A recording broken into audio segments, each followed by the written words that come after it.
Council Committee of the Whole meeting for Tuesday, September 13th, 2022 is now called to order. Andrea, would you please call the roll? Good afternoon, everyone. As a reminder to all in attendance, this meeting is being recorded and live streamed on the county's YouTube page. It is now 2:05 p.m. Calling the roll, Ms. Baker. Here. Mr. Miller. Here. Mr. Sweeney. Present. Mr. Tuma. Here. Mr. Gallagher. Mr. Schran. Mr. Schran is absent. Ms. Conwell. Ms. Conwell is absent at the moment. Ms. Turner. Present. Ms. Stevens. Ms. Stevens is absent at the moment. Ms. Simon. Here. Council President Jones. Here. You have a quorum. All right, thank you, Andrea. Today we will be hearing 6 items related to the county jail. The first 2 ordinances on the agenda relate to the extension of the county's 0.25% sales tax as part of the jail financing plan. We will not be voting on any of the 6 pieces of legislation today because the point of this committee of the whole is to hear feedback during public comment, listen to the presentations from the administration, and continue the dialogue around the legislation. Ohio law requires us to hold 2 public hearings before passage of the legislation to extend the sales tax. Accordingly, today's committee meeting will serve as the first public hearing on these items, and the second public hearing will be held in committee of the whole on Thursday, September 22nd at 10 a.m. We will have the ability to schedule additional meetings if necessary. Because all 6 items on our agenda relate to the same topic, after public comment, I will ask the clerk, without objection from my colleagues, to read all 6 items into the record, and we can then proceed to the presentation from the administration. Do we have anyone signed in for public comment? Yes, Pastor Aaron Phillips. Pastor Phillips, please come forward.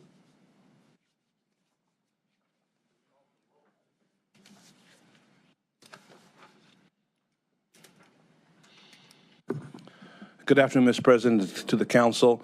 I'm Pastor Aaron Phillips. I'm the senior pastor of Sure House Baptist Church and the executive director of the Cleveland Clergy Coalition. Me and some of our colleagues are here today at this meeting to stand in strong support for a new county jail. We know there's inhumane treatment at the county jail right now because of the structure of the jail. One of the main things is not having any sunlight. So we are strongly in support and encourage the rest of our community to be in support of us building a new jail, even at the current site that has been selected. And we want you to know, as from the community, we strongly support building a new jail. And I have some of our other ministers who are here from our coalition in order to say the same. Thank you. Reverend Dr. David Hunter.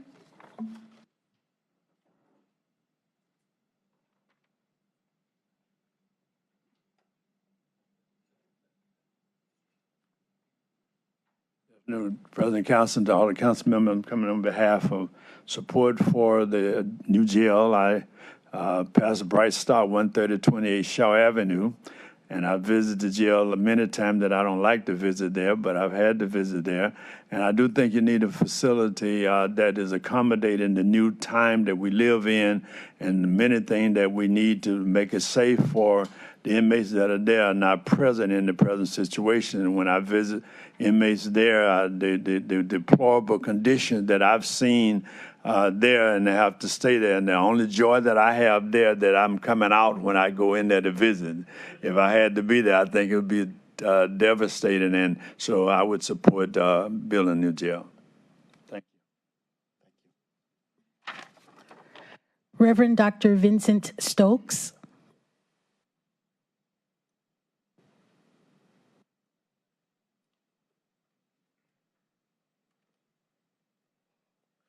Good afternoon, Council President. I am Reverend Dr. Vincent E. Stokes II, the assistant to the pastor at the New Sardis Primitive Baptist Church, and I stand in full support of a new county jail.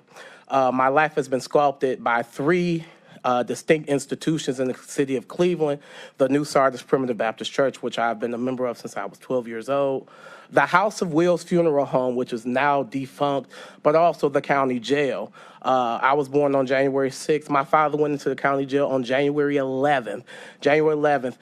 From the day I was born, even until this day, either someone in my family or someone in my community has been a part of this county jail. My mother was incarcerated there. My father was incarcerated there. Now my best friend works there. I think it's unfair and unjust to continue to house people in a jail where they cannot see the sun at all because of the structure of the jail. It is unfair to continue to house people in a facility that was built in the 70s, built in the 60s, which undoubtedly must have asbestos. And it's just unfair to continue to house people in this space. And if we have the opportunity to build a new jail where people will be able to be treated humanely just because they were convicted of a crime or accused of a crime does not mean they are less human or less American citizens, and they deserve the opportunity to live some type of semblance of decency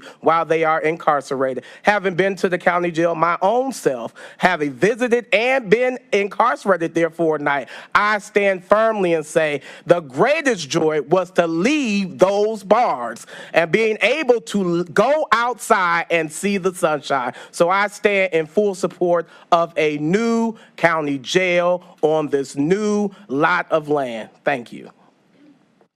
Kareem Hinton.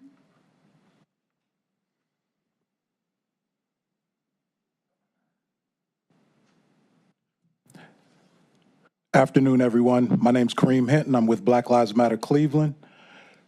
Environmental racism refers to the institutional rules, regulations, policies, or government and/or corporate decisions that deliberately target certain communities for locally undesirable land uses, tax enforcement, zoning, environmental laws, and such, resulting in communities being disproportionately exposed to toxic and hazardous waste based upon race. Don't know if you're familiar with this, but in the Love Canal treatment incident, the treatment kept nearly 22,000 tons of toxic waste right where it was in a specialized landfill because digging up and transporting the hazardous waste would pose its own dangers to the surrounding community. Sunlight does not negate that fact.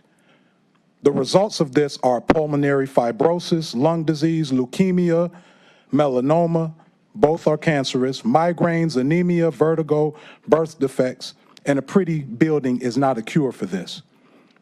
I invite the members of our steering committee, county council, city council who want this site to be at the toxic site on transport to have their offices there and do what it takes to get that approval. I ask, do you care about the numerous black and brown people who are mostly going to be housed here, or the poor whites and people of color who would be the ones working there trying to elevate themselves into the middle class? I ask you all, what makes this risk palatable? We're looking at, oftentimes on the news, if you have these effects, you might be part of a lawsuit or civil suit. And this is what I foresee coming into the very near future, well, down the road, when folks start having children that have birth defects. And I think that if you truly care for your community, you're not going to, on your constituents, you're not going to house people at this particular site. It should not be a done deal. People should not be speaking as if it's a done deal. We should look to renovating the current jail, not tearing it down, forcing so that we can sell that land because it's, you know, it's what people want to develop on. And lastly, what I want to say regarding this potential deal is that I honestly feel that if people were doing things in the best interest of the community, I think that you would look at the things that I mentioned regarding public health and having to spend millions of dollars on a system that's going to ventilate That's not feasible. Thank you. That concludes the public comment portion for this meeting. All right, thank you, Andrea. Items referred to committee. Items for the public hearing. At this time, Council President, I would like the record to reflect Council members Conwell and Council member Stevens is in attendance. All right. Ordinance 2022-0005, amending and codifying Board of County Commissioners Resolution Number 2007-073101, dated July 26, 2007, and enacting new Chapter 727, Section 727.01 of the Cuyahoga County Code to change the period of time which the county sales tax shall be levied at the aggregate rate of 1 1/4%. Ordinance 2022-006, amending and codifying Board of County Commissioners Resolution Number 2007-073102, dated July 26, 2007, and enacting new Chapter 727, Section 727.02 of the Cuyahoga County Code to change the period of time during which the county use tax shall be levied at the aggregate rate of 1 1/4%. Ordinance 2022-0007, enacting new Chapter 703 of the County Code, establishing a Justice Center Capital Projects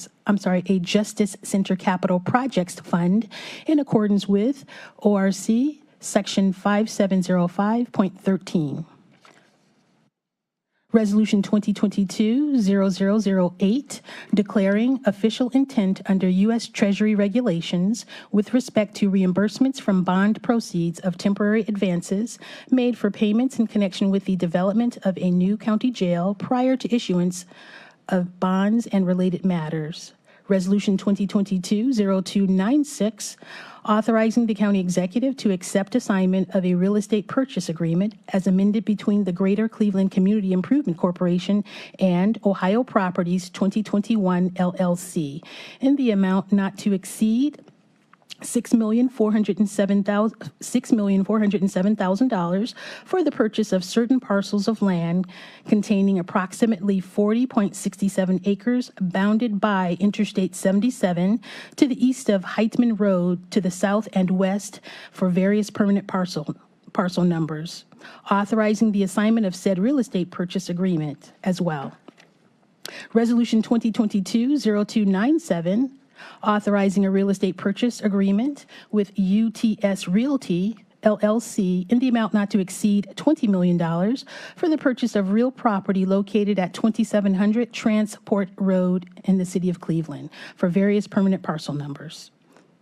Authorizing a lease of said property to UTS Realty, LLC, or its designee. All right, do we have someone to speak to this item? Thank you, Mr. Chairman. This is Greg Huth, the Law Director. I've been asked by the administration to provide a little bit more background on each of these 6 items to kind of show how they all fit together, I think.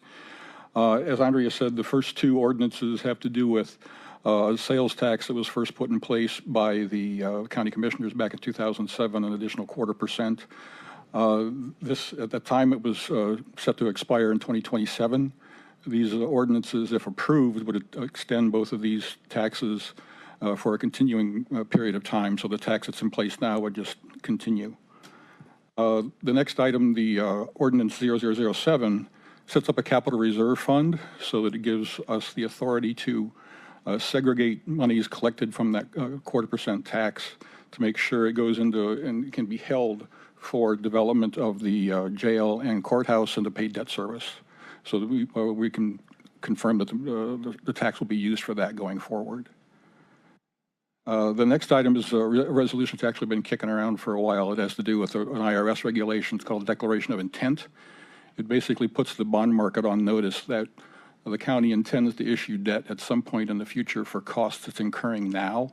That gives us the ability to reimburse ourselves from the bond proceeds when the issuance is finally made. We've got like an 18-month look-back period. So from whatever point of time we issue the debt, we can go back and cover costs that we've incurred during the previous 18 months. The next two regarding the real estate are where things get kind of interesting. This first item, 296, has to do with the site that is along I-77 in Slavic Village. Through the prosecutor's office, we engaged a third party to negotiate the acquisition of this site. And the purpose of this is so that we, the county, would have control over the piece of property so that the folks who are now occupying the site that we want to own for the jail would have a place to go. It's to facilitate that whole transaction. So we actually never intend at this point to be in the chain of title on this property. We would simply accept assignment of the purchase agreement and then within the hour turn around and assign it to the folks who own 2700 Transport Road. So we would never actually own it, we just have control over it and be able to give it to the folks of 2700 so they can redevelop that site to relocate their trucking company to. And then the last item is for the purchase of 2700 Transport Road.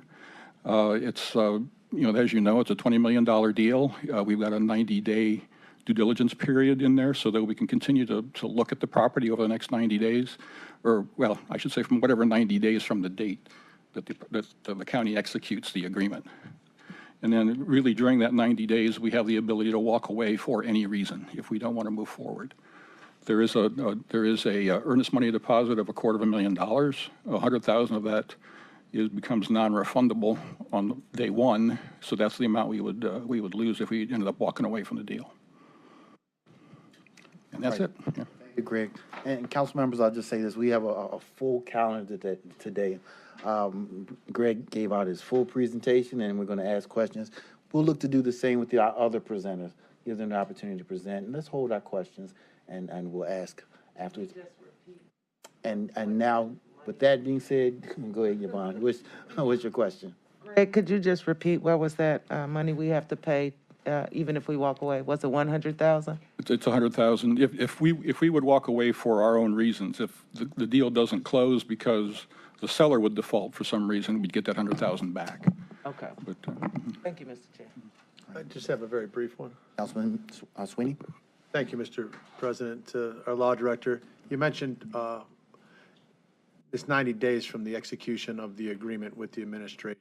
Once it passes, it's not when it passes council, and if it's, what do you anticipate the timeline for the agreement to be executed with the two parties, the administration and the other party? Councilman, the chairman, it's already been signed by the seller, so we could execute immediately. But there's no timeline. You could hold it for a long time as well. Certainly. Yeah, so there's no condition through the chair. That would be no up to the condition. executive, but yes. They have to sign it. Within the agreement, there's no condition or line that says you must finalize this document by X. You mean execute it? Or just sign it. Just, it's already signed by them. No, the We only pass it. Our executive could keep it as long as he wants, or he can sign it the next day. I'm just Correct. wondering if there's anything in the deal that has us having to sign it by a certain time, once it's passed by council. I'll look, but let me look, give me some time while the rest of the folks talk to look There's no big, for I'm that. just trying to get a clarity. I don't think there is, but I'll have to confirm it to be sure. Thank you, Mr. President. Any other questions? All right, if not, we'll move on to our next presenter. I believe that is Jeff Applebaum. Yes, Jeff, come forward, please.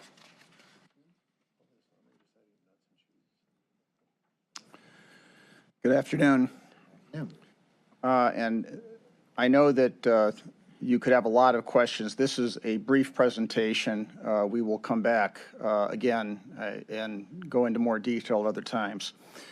But what this is, I've been asked to really talk about cost. And, this is what I'm going to reveal to you should not come as a surprise. We've been talking about this for 2.5 years. But let me go through some detail on this. Do we have a slide up?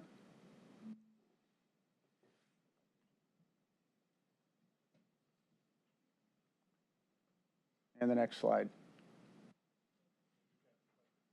Oh, I have it.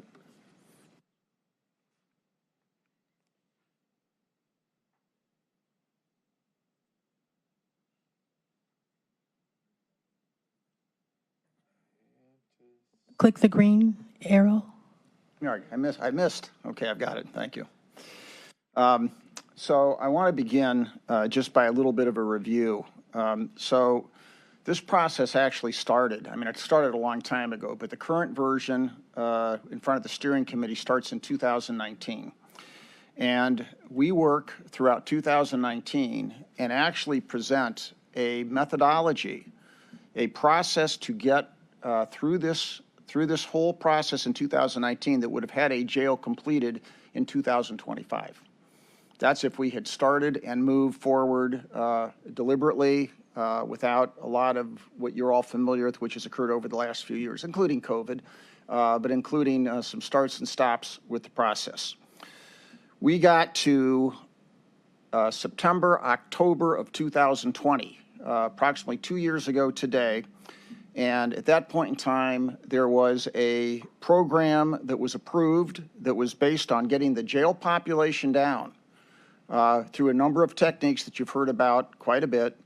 And the idea was to get a rated capacity jail of 1,600, which would imply daily jail population around 1,400 or a little less. It was actually a little bit north of 1,600. At that point in time, 2 years ago, a little bit more than 2 years ago, there was a parametric budget just based on normal square footage that would be required on that program. And the budget was $550 million. Now that included the jail, it included Sheriff's Administration, and it included site at that point in time. The jail itself was about $500 million.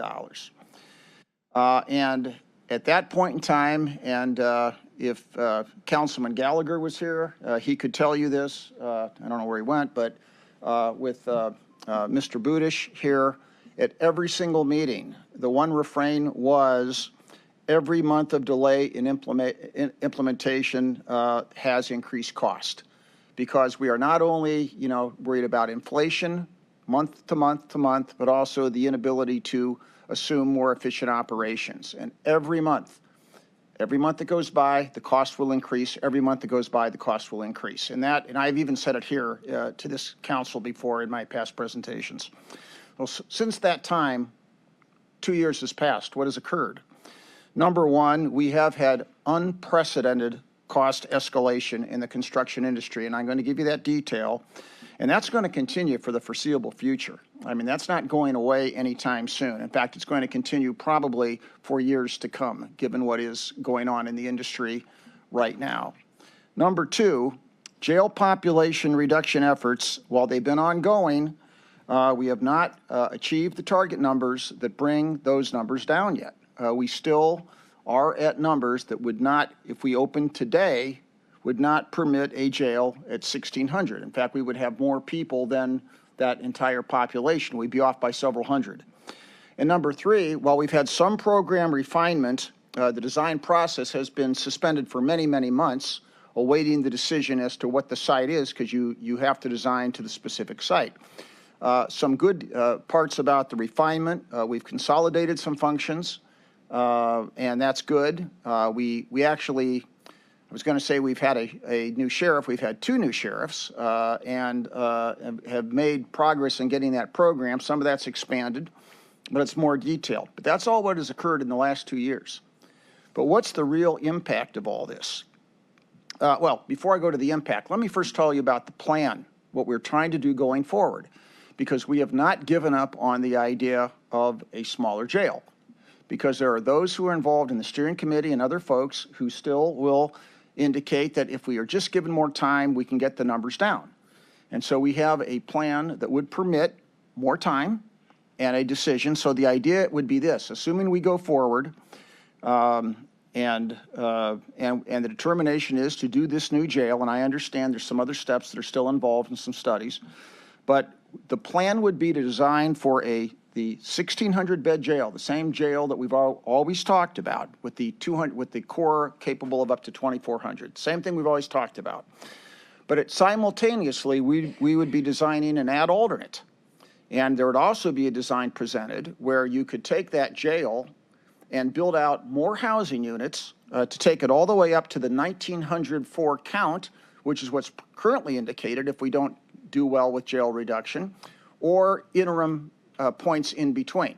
So design will go forward, and we'll go forward and go through schematic design, complete it, design development, get our pricing, get our guaranteed maximum price so that we could pull the trigger next year, probably around the summer, and tell the builder we accept, go forward. Now, there'll be three options. Option number one is go forward with the 1,600 person jail because we've brought our jail population down, and we're now convinced that that is what we need. Option number two is go forward, but go forward with the 1,900 person jail. I'm sorry. Now you see what I'm talking about on the screen. So option number one is the 1,600 person jail. Option number two is go forward with the 1,900 person jail because that's what the numbers indicate. It's obviously going to cost more, and you'll see that, but that decision would be made, a go, no-go decision, next summer, because that's when the timing would be if we move forward right now. Or option number three, go forward with the 1,600 person jail. We'll maintain the option to increase the size up to 1,900. We'll start the construction. We don't have to pull the trigger on that for about another year or so into construction, but there's a point in time where you must pull the trigger in order to get it done by the time the jail opens, whether that's at 1,900 or something in between. Now, there will be an additional incremental cost because if you do that, that costs some additional money that we can talk about. But my point is that we can go forward right now, and in terms of jail population, there's still some flexibility to see if we can't still work over the next several months to bring the jail population down. So there's some flexibility as to when the decision is made and what those numbers are if we have a new jail. Now, having said that, though, there's a reality about cost. So, as I think everybody is painfully aware, we have had 2 years of unprecedented inflation. And, excuse me, and the inflation in the construction industry actually outpaces general inflation. It's been very severe, and it's going to continue to be severe. And there's all sorts of resource material you could look at. AGC has very detailed cost information, and that's what contractors and others look at. There's cost estimating manuals, there's private industry information, there's census data, but this is basically what you will see.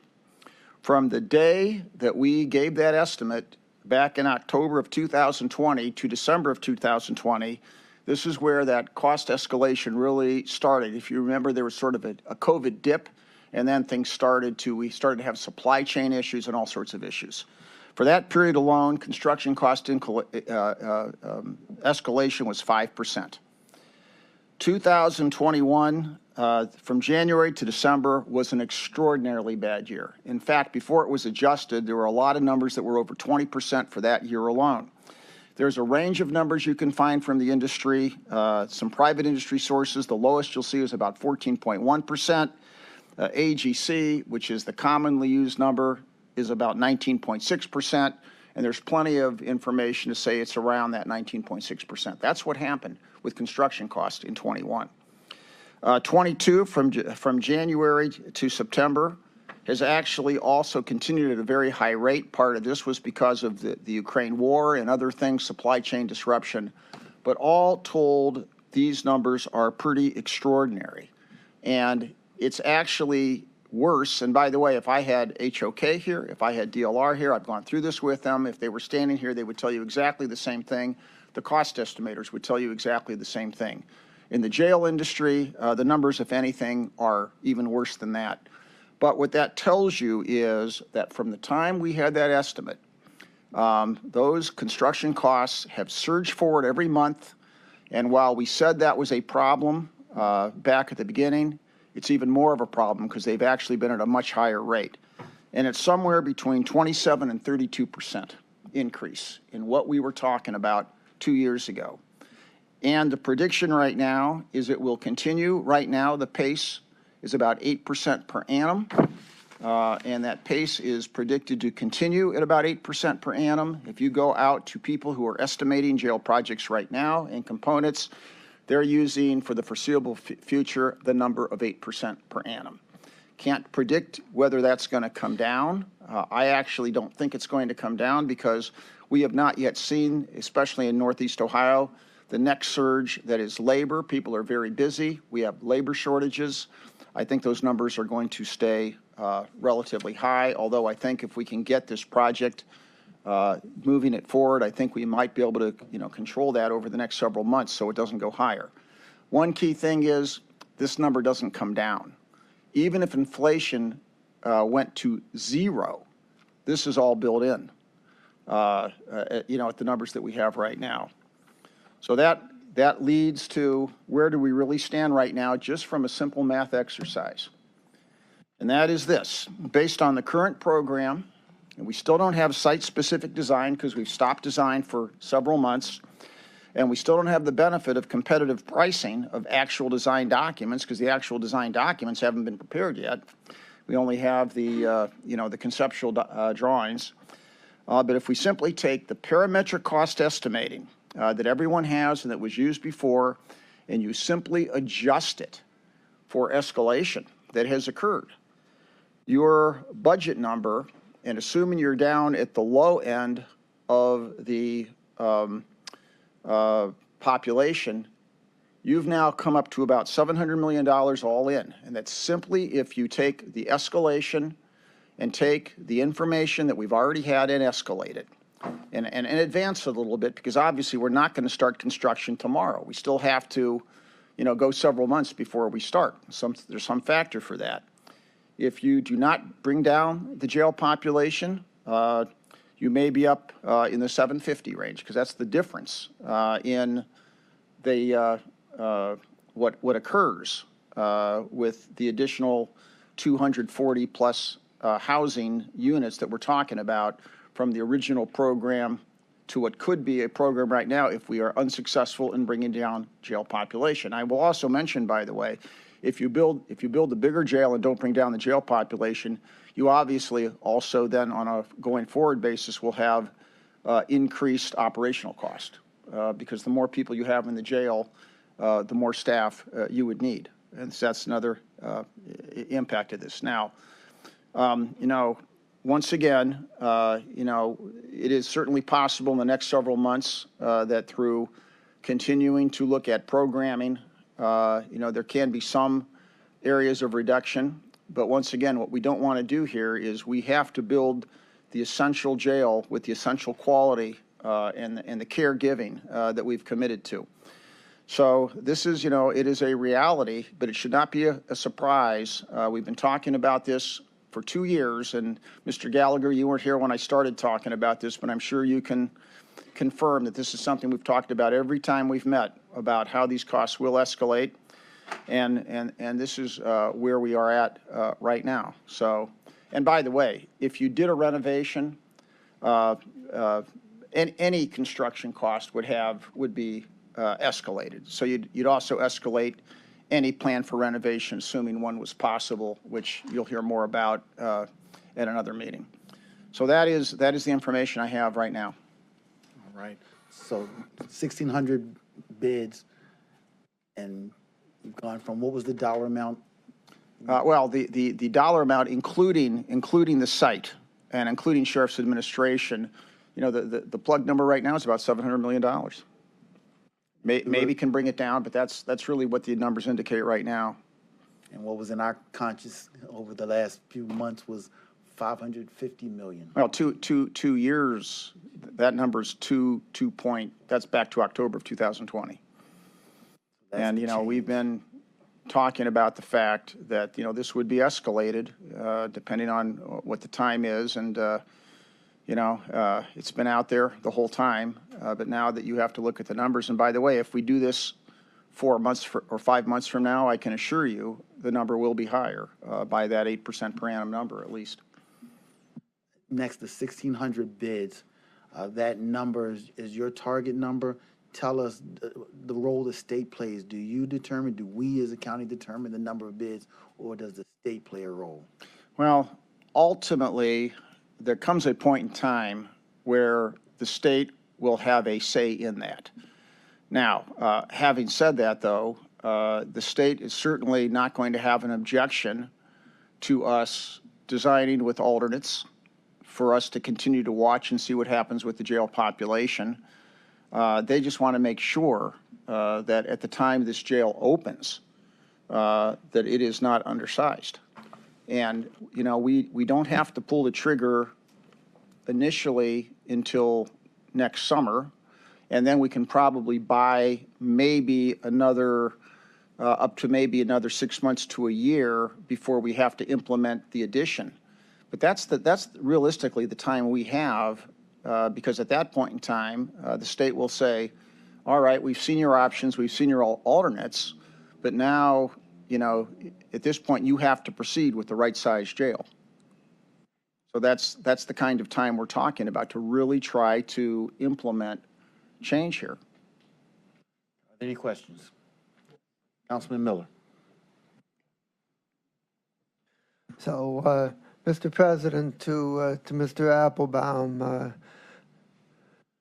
thank you very much for that rather sobering presentation. It's good to know what the facts are that you're dealing with. And I remember in the consultant's report, you talked about that there's both a construction and an operational cost of building additional cells, and in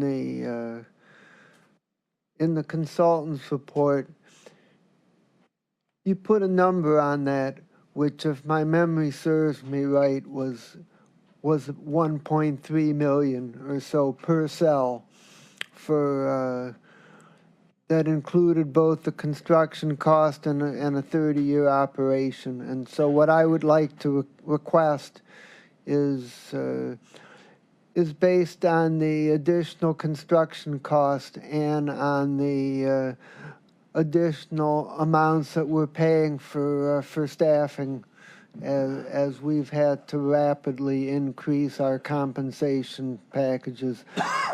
I would like you to do an update on that number and get back to us. We could certainly do that. To the council, and one thing that I want to remind you in the report, it was done two ways. It was done if we actually had, if it was staffed, fully staffed program today versus in the future, and then to the actual staff today, which we know is understaffed, or had been, I don't know about today, but it had been understaffed, to the future, and we can present that both ways. Okay, thank you very much. Conwell. Thank you. Through the chair to Mr. Applebaum, you presented 3 options for us, and I think number 2 is out, so I'm kind of leaning toward 1 and 3.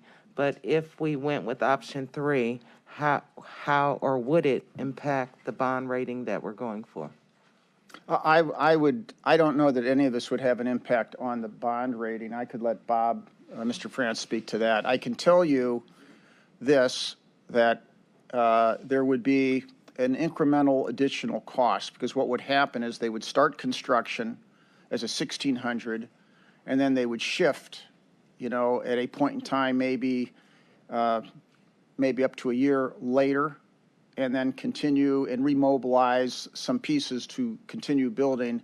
And my understanding is that the incremental cost of buying that additional time might be in the vicinity of about $10 million. Okay, and if we went with option 1, isn't that, in your opinion, enough time for the prosecutor and courts to work on, and us to work on bail reform? It would be dangerous for me to express my opinion on that, because I am not the expert on what it takes the prosecutor, what it takes the public defender, and what it takes the judges to implement this. There are others. I mean, you know, I have wishful thinking about all this, but I would rely on others' opinions as to what they can do and when they could do it by. Yeah, because or at least my opinion, I can't speak for my colleagues, is to move toward, and has always been, to have a smaller jail. So, To the councilwoman, I have always taken the position from day one that we have to do everything we can to build the smaller jail. It makes absolute sense in every respect. I just don't know what it now takes, because this is all about what people do. This is not about a building. This is not about structure. This is about how people work with each other and act. You know, we now have a opening up our booking, interim booking. We have the facilities ready to work. We're working on diversion, but now it's up to people and how they interact and what they do. And none of us were prepared for COVID either. So miracles. I'm not blaming anybody. These are things that just happen. And by the way, I know. this I'm not blaming extraordinary anyone. inflation, it's not like this just exacerbated a situation. Nobody knew it would be this bad, but it is what it is. Yeah, and I'm not blaming anyone. I'm just stating in the light of COVID, none of us expected that, and we made decisions that got those jail numbers down. So I think, in my opinion, that we can do that again. Thank you, Mr. Chair. Mr. President? To that point, Oh, I'm on it. go ahead. To that point, the population came down, as I've been told, because of COVID and our intentional acts to, again, reduce the population and to not accept the low-level offenders from many of our cities across the county. We saw our numbers come down in the jail, and we thought as a council, hey, we did a good job. But then we go to our community meetings, and in our cities and our chiefs of police were saying our judges have made arrests, and or sent people to the county jail, not arrest, but sent them to the county jail, and they're not receiving them, which we were not. So then you found a backlog. So in a sense, it was all connected. It's all connected. So to me, that means conversations beyond us.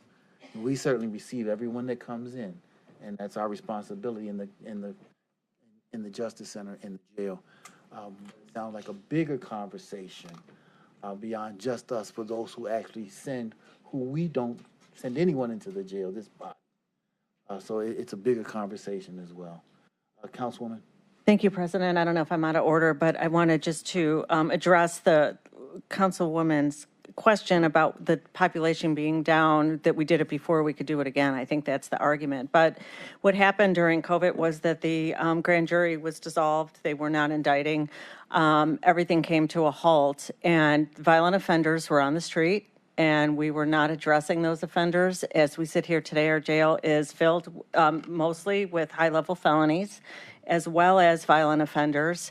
So we have a choice as a council. Do we say, okay, well, during COVID, the numbers were down, let's keep doing that? Well, at the same time, what that does is put out violent offenders in our communities, and I think we have a huge problem right now with crime. The communities I represent certainly would not support that. In fact, they're asking for help to make sure that they have a place for the people they pick up who need to be part of, address some type of crime, that they have a place to take them. And I think this is an opportunity for us to serve our communities in that way, to make sure that if they do have a jail or don't have a jail, that they'll be able, with a regional approach, to address crime. Instead, our other choice is to say, okay, well, during COVID, we didn't have, people in jail. Well, that's because the criminal justice system basically shut down. There was no trial. The judges weren't in doing trials. And the expense of that is that the communities were at risk. So my position is, we have to move forward, because the justice system is not going to be shutting down, and we have crime and we need to address it. And this is one facet to address it. Obviously, central booking, diversion, everything else in a holistic way, but we can't ignore the reality of life. To the councilman, the one thing I'll say is this gives us the option. I mean, we're going to do it both ways, and it is what it is. The state's going to do what they're going to do. The one thing the one thing that we're told by our consultants, even recent consultants that looked at it, is the one area that has the greatest chance of reduction has to do with length of stay. Length of stay. It's not who we're arresting. It's not how serious the crime is. It's length of stay in the jail and how quickly they can be processed and or whatever. That's the issue that is the greatest area, as I understand it. But once again, I'm not the expert here on those issues. And by the way, if I can, Council President, to that point, that's up to our judges, how they handle their docket, and we have no control over that as a county council. Each judge is elected by the people, and their docket is their domain, and they make decisions about who's going to jail and how long that they're going to have to wait, and we really don't control that. Mr. Chairman. Councilwoman is correct about that. Our job certainly is to serve and protect those who are in our custody. President. And Mr. Chair, on that point, Let's wait, we'll come to whose hand did I see first? Councilman Miller, he's deferring to you, Sweeney, go right. Go ahead. You can go. It's your call. Go to the other side of the room if you don't take it. I'll take it. No. Thank you very much, Mr. President and Mr. Applebaum. It's nice seeing you again. Just got a couple questions. When we have 1, 2, and 3, is 1 the preferred and 2 and 3 are alternate, or are they all equal? Let me say it this way. The way that we're going to proceed, all 3 options will be available. Yeah. So, I mean, obviously, if we could get the jail population down, then 1 would be preferred. It would be the smallest jail. But it's not like we're preferring, we're going to do all 3, and the facts will take us where they take us. Yeah, so that's You'll the see answer it all is- 3 ways. Yeah, so they're just 3 options. The 3 options. It's not 1 and 2 alternates. Okay. That's right. But the way that it is actually bid out technically may be an alternate, because the way that you present it to contractors, just say bid this, and then here's an ad alternate. So they may take the form of an alternate for technical reasons, but there are 3 different options. Thank you, and Mr. Chairman, to the presenter, Mr. Applebaum. Not knowing exactly how a bid is put together, is there more work for, here's a project and here are 2 alternates, or all of them are designed and fully completed and ready for a decision for when they're doing the work? We're telling our consultants there's no more work, so don't charge us more to do it this way. I'm saying that That's my next question, though. If we start out from the get-go, if we start out from the outset and do it this way, it's not going to be, I mean, we were always going to do something like this anyway, because we always said that we have to plan for future expansion if we need it. So there was always going to be a design for future expansion. This is just creating the design now so you could implement it right now if you needed to. Got it, but the additional cost for an ad alternative is 1 costs this much, 2 is double, and Not 3? double. And how does that work? What's the cost for each ad alternative? Doing the ad alternate, I mean, if you want, I can get back to you with a number. I'm going to tell you, in the scheme of things, it's not that material. It's not a huge additional cost. But let me get back to you with an answer. I don't have an answer off the top of my head, because I'd also want to talk it through with our consultants. Oh, absolutely. I have no problem with them. But I don't have that answer right here. Yeah, your definition of material and mine might be a little bit different. I just have to get the threshold of understanding. How much, through the chair, how much cushion is in for the 700,000, would you say? 700 million. 700 million, my bad. Yeah. I like his number better. There is some, once again, the issue is this is a parametric number. We don't actually have design documents. We don't have bids. Define parametric for me, I'm sorry. Parametric means that what you do is you look at many similar jails that have been built recently in other communities. You develop a cost per square foot using systems similar to what you're going to do, and then you take that cost information and using indexes and other cost information, you translate it into Cleveland costs, because if it's an Indianapolis jail, Yeah, that makes sense. there's a difference, and then you translate it from when this was originally done in 20, you escalate it up to the current time. But it's taking historic data, because we obviously have not gone out to the market in bid documents, because you can't do that yet. And recent historic data. Very recent historic. There's projects that have just been completed recently that we have data for. Okay, my last question through the chair, the $700 million, what date is that assumed for the actual construction to begin? It assumes that we are moving apace. It assumes that that we can get our design team back going literally in the beginning of October. we can get our schematic design and design development done over the next several months and be out in the market and pricing this spring, early this spring, in order to get a GMP developed and brought forward in the June, July timeframe. Mr. President, that was a long answer to a very specific question. I'll try it this way. When are we going to be locked in on the pricing for whatever dollar amount it's going to cost? Because we're going to put it out to bid, and it's going to say it's going to cost this much. I don't know if it's a design build, or it's build as you go, or prove with no overruns. So I'm just trying to get I understand the question. Between June and August of next year, depending on the precise date that we get the sign off on the GMP. and that through the chair. That's the $700 million number. Well, part of it you're going to get sign off early, because part of that's the site cost, which we're going to know. But let's just say that the bulk of it, yes. Yeah, through the chair. I'm just trying to factor in the inflation, because every month it goes up more. Every month That's it goes correct. up more. And if there's a cushion in there, we're okay. If there's no cushion, it's going to go up more. There's some cushion, but once again, if we go from, current rates up to these kind of 20% rates, there's not enough cushion. There's some cushion, yes. Thank you, Mr. Applebaum. Thank you, Mr. President. Councilwoman. Yes, I just wanted to go on record for the earlier point. I don't think the courts were clear, at least for me, the changes during COVID. So I just want to go on record that I would not want high-level offenders on the streets as well, because I know we have media, and they always tend to take your words. But the steering committee, and I'll talk to Mike on a sidebar later, worked over 2 years discussing this jail and the size for it. So I just wanted to go on record stating that. Mr. President. And Mr. President, just if I can, I was never even inferring that you wanted violent offenders on the street. I just wanted to really encapsulate what was happening with the courts and the thing. And that is not my world. I simply know what they've been saying to me. And high-level offenders was never told to me that they were releasing high-level offenders.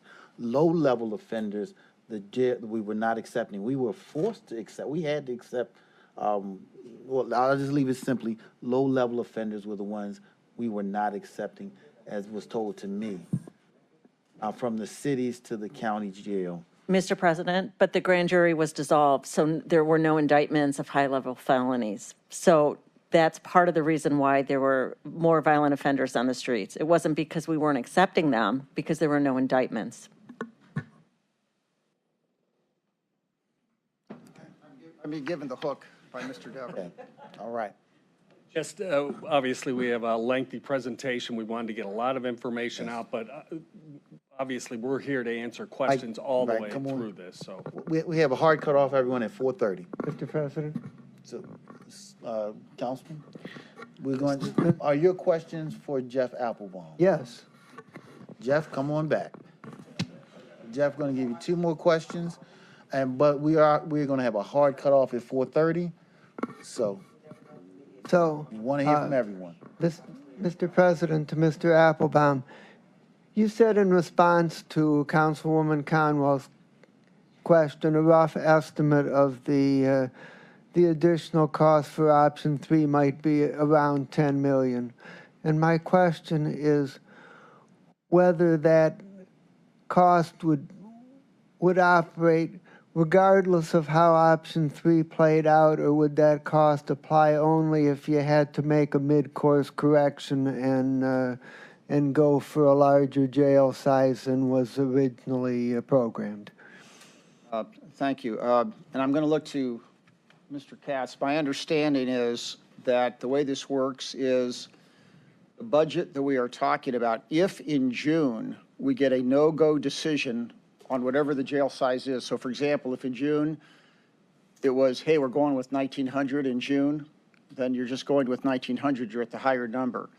If in June you start construction on 1,600, but then a year later have to add the additional units, that's where the additional incremental cost comes in. council to the chair, really what it's about is we're going to try to guarantee a price for you. Sir, I'm sorry, if you could introduce yourself for the record, Hi, my please. name is Ellis Katz. I'm with Project Management Consultants. In order to guarantee a price, which we're hoping to do in the June to August period that Jeff was talking about, if we guarantee that price in June to August of 2023, you have, and then we wait, let's say, 6 months to a year, that premium you're paying is purely the escalation cost of buying out those extra 240 beds at a later time period. Understood. Okay, thank you.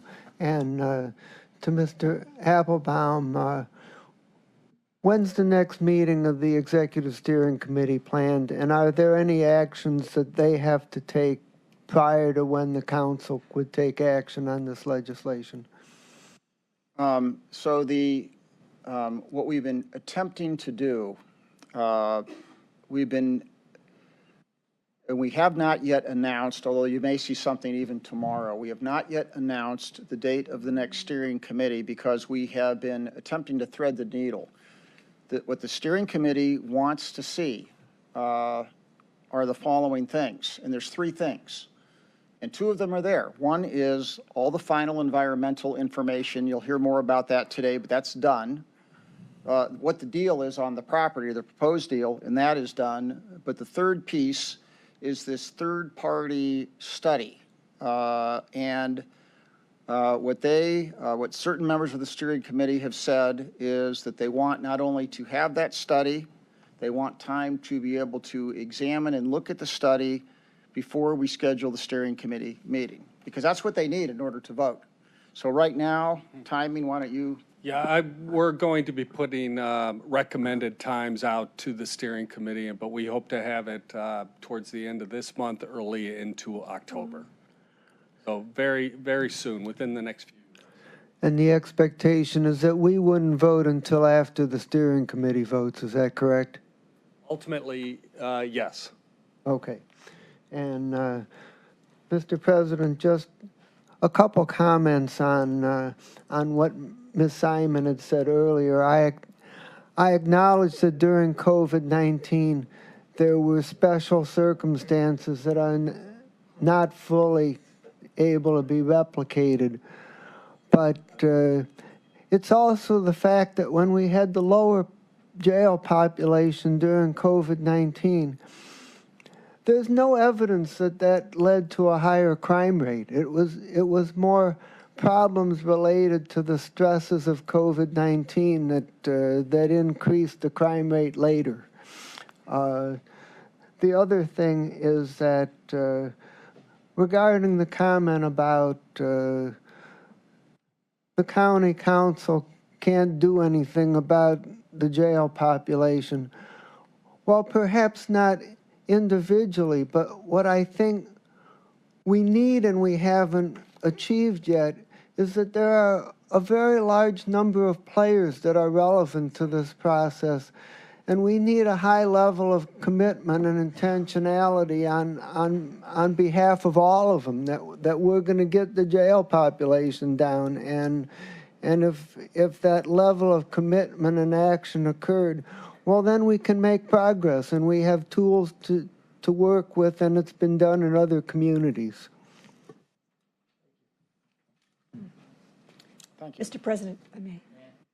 Thank you, and thank you for the update today. And Mr. Applebaum, you can, yes. So I'm only asking this today because the legislation in front of us is including the extension of the sales tax to not only include the jail, but also the courts. And it's clearly written in that legislation that it does say that it would include both.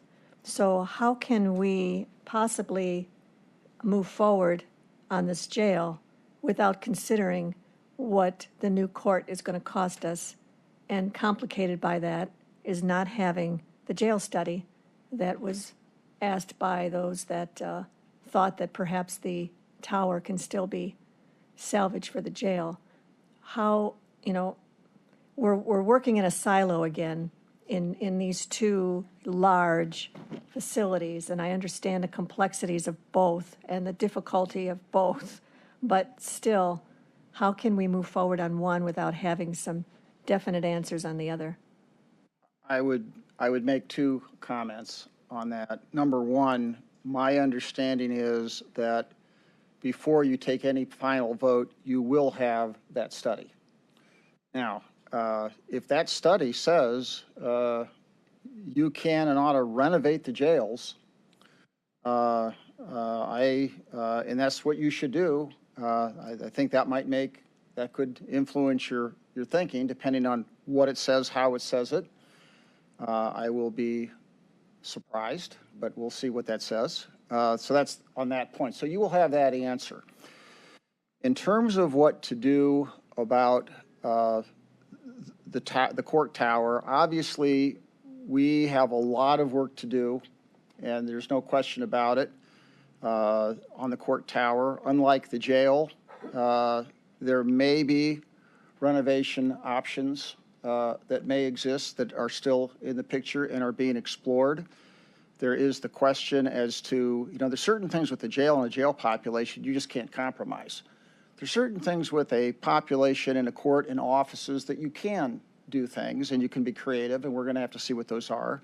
And then there's the other question that right now about 30% of the volume in the court's tower is occupied by city functions. So the question is, ultimately, is the city an active participant or are they not? That goes both to the issue of cost, and it also goes to the issue of what you're actually building. So those are all large questions that have to be resolved. And if I may follow up, so if those are the large questions and not even expressed a separate courthouse, not in the tower, the cost of that, I think at one time was equal to the jail, $550 million. So, without having those questions answered, location, size, what it's going to look like, how can we move forward on the jail without having definite answers on that project also? And not just a 150,000 jail study, but actual, like we're doing with the jail, do it with the courts. How can we move forward without having both? Well, I think this is a question that maybe some of your colleagues would also want to comment on. But my view would be this. I have a sort of different view, which is to say, given the current conditions in the jail and what is going on, I don't know how you can't move forward on the jail. I would say it a different way, and I know it's unfortunate. And I would also say, keep in mind, there were some options that the steering committee took off the table. One option was, the idea of having a combined facility outside of downtown. That option was taken off the table, so we can't really talk about having a site and putting a courthouse out there. So we're kind of relegated right now, unless something changed dramatically, to the idea of having, and once again, we'll wait to see about the renovation. But if it's going to be I will say, if it's going to be a new jail, it does not make sense to build a brand new high-rise jail in the middle of downtown. That I would take issue with. But if it's going to be a new jail, you're going to have a separate courthouse, and it's either going to be a renovation or something downtown. And then the question is to get it to the right size and to see who's actually going to be in it. I guess just a final follow-up with that is that the only reason I ask is because the legislation in front of us to pass includes the cost of the court. So, it's not what if or what it's going to look like. The legislation includes those dollars going to the jail and to the courthouse. And that's why I bring the question to you. I understand.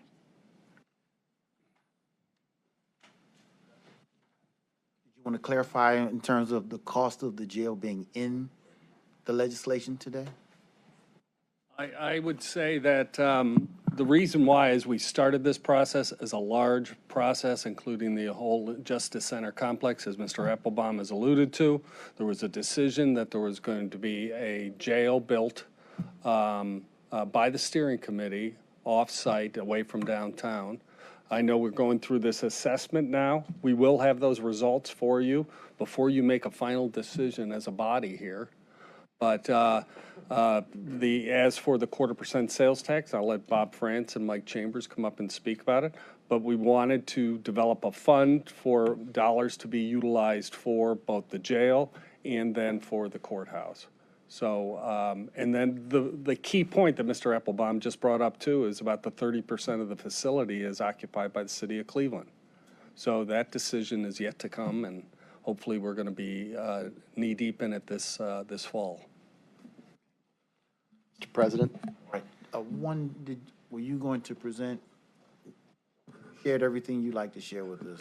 No, we haven't. Actually, Bob France was going to step up and just talk about the monies. Then I was going to give a presentation specifically about the site, how we selected the site, which many of you are aware of, but we wanted to give a public presentation on that. And then we have our environmental experts here also to talk specifically about the site, and they've come. Get them up shortly. I just have a brief point, but I think, brief point? Yeah.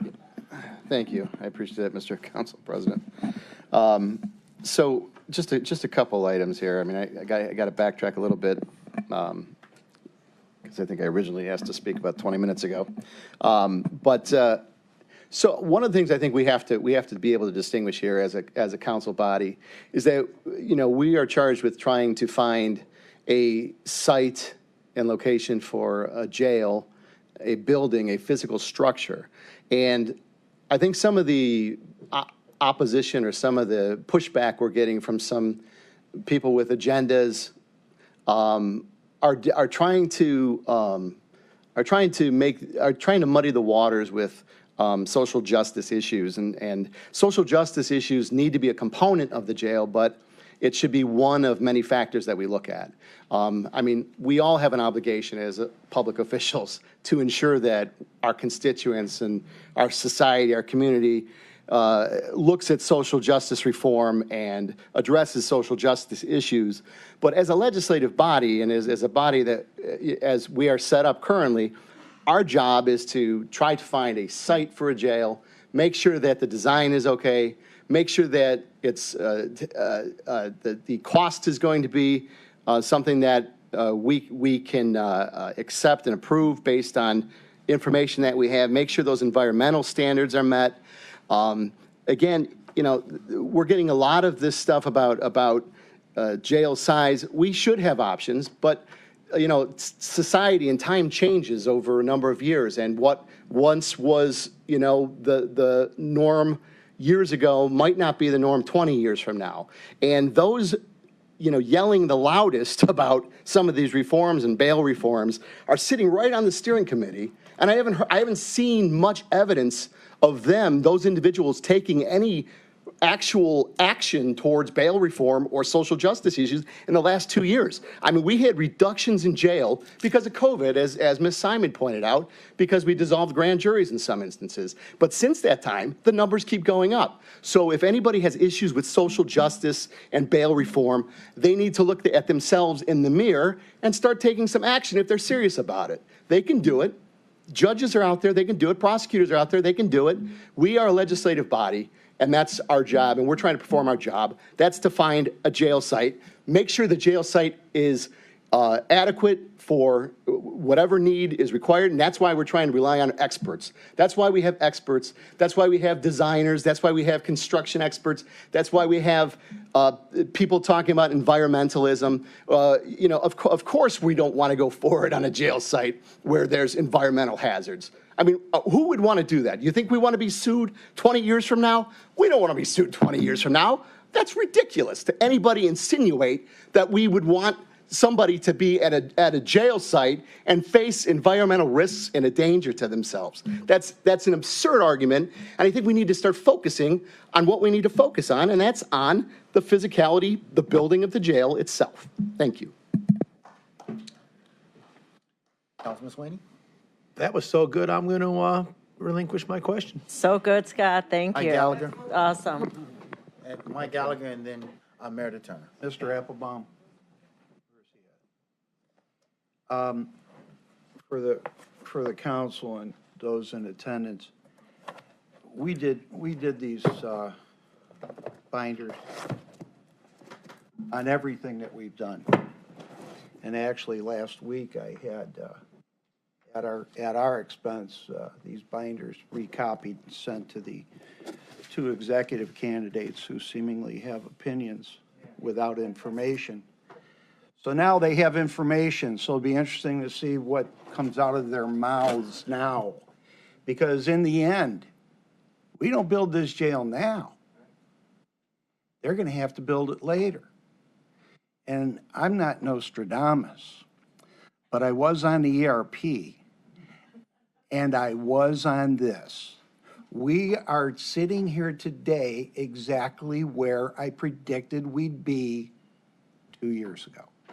On the record, and it's not just because of the steering committee. That was a problem. But the first year of the work of the steering committee, that's a lot of work done. We got a lot of work done. Last 2 years, that's what we got done. My point being, the information we needed to build the jail, and quite honestly, the Justice Center, was in the books, ready to go. And then mysteriously, and we didn't stop during COVID. We did not stop. The world stopped, but the Justice Center Committee did not stop.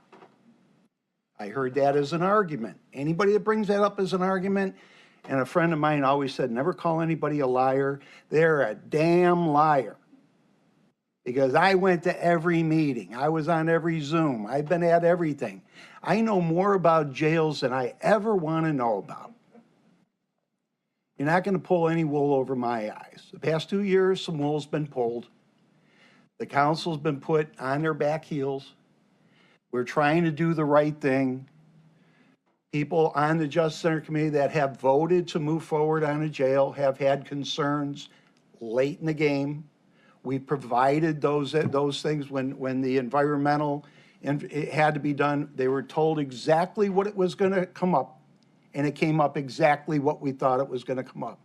And the reason I knew it is because 2 years ago we were told it. Here, on the record, look at the film. We knew the answer. Now, redoing the jail, Nostradamus coming in again. I can tell you exactly what it's going to say. You're out of your damn mind if you think you're going to redo those jails.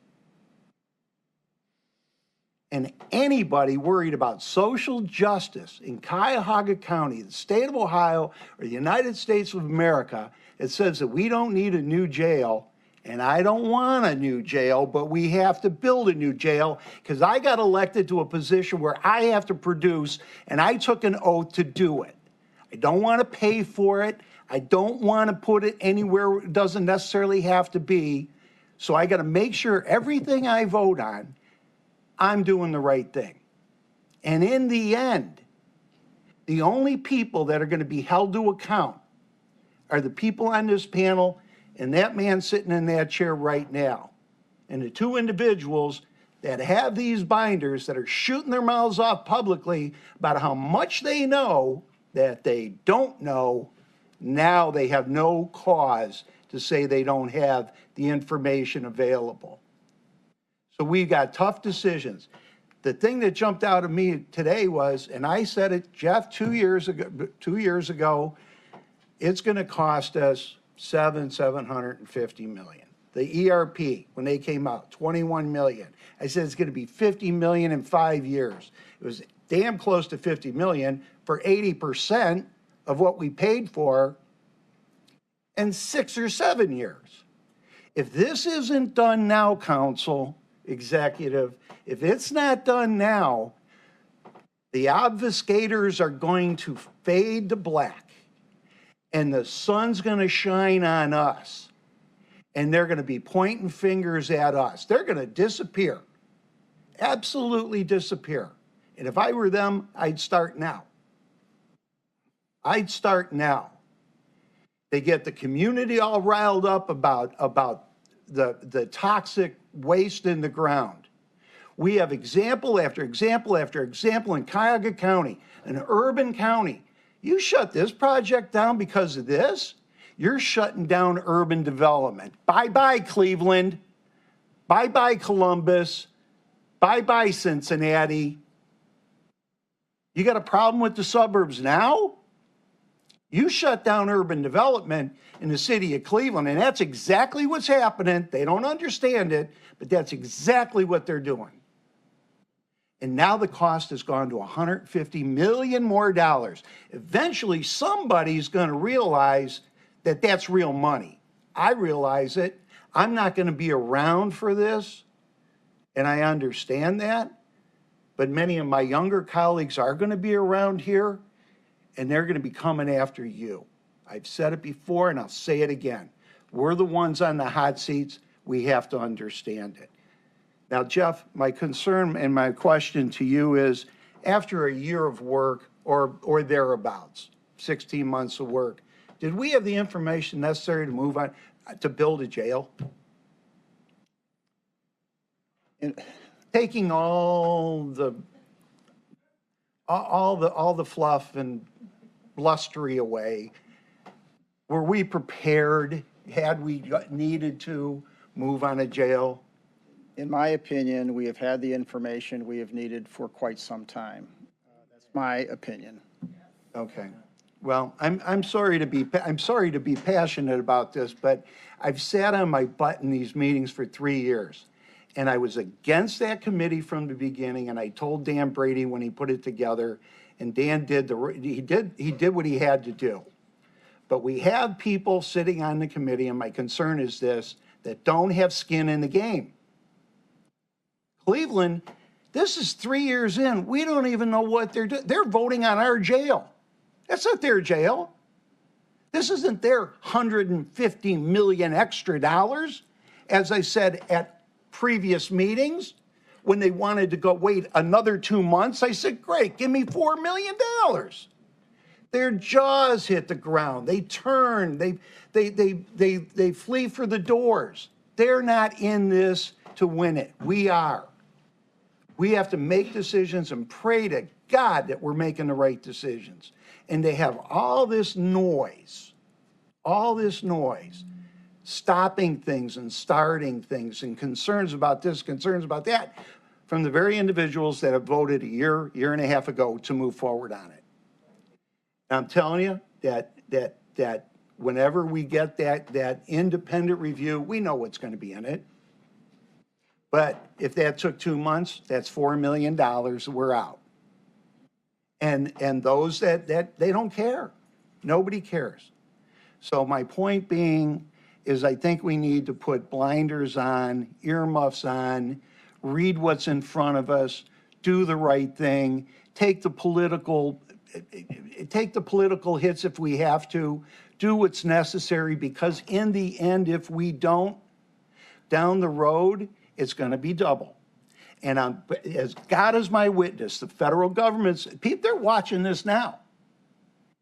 There are people in that jail that are in a bad situation. With a new jail, they'd be in an actual hospital bed. So I'll debate anybody, anywhere, at any time about building a new jail, and I don't want to. But it's the right thing to do. It's the moral thing to do, and it's our sworn duty to do it. Enough of the obfuscation. Let's move forward, do what we have to do, and just be done with it. The Justice Center is behind the jail. This has nothing to do with the Justice Center.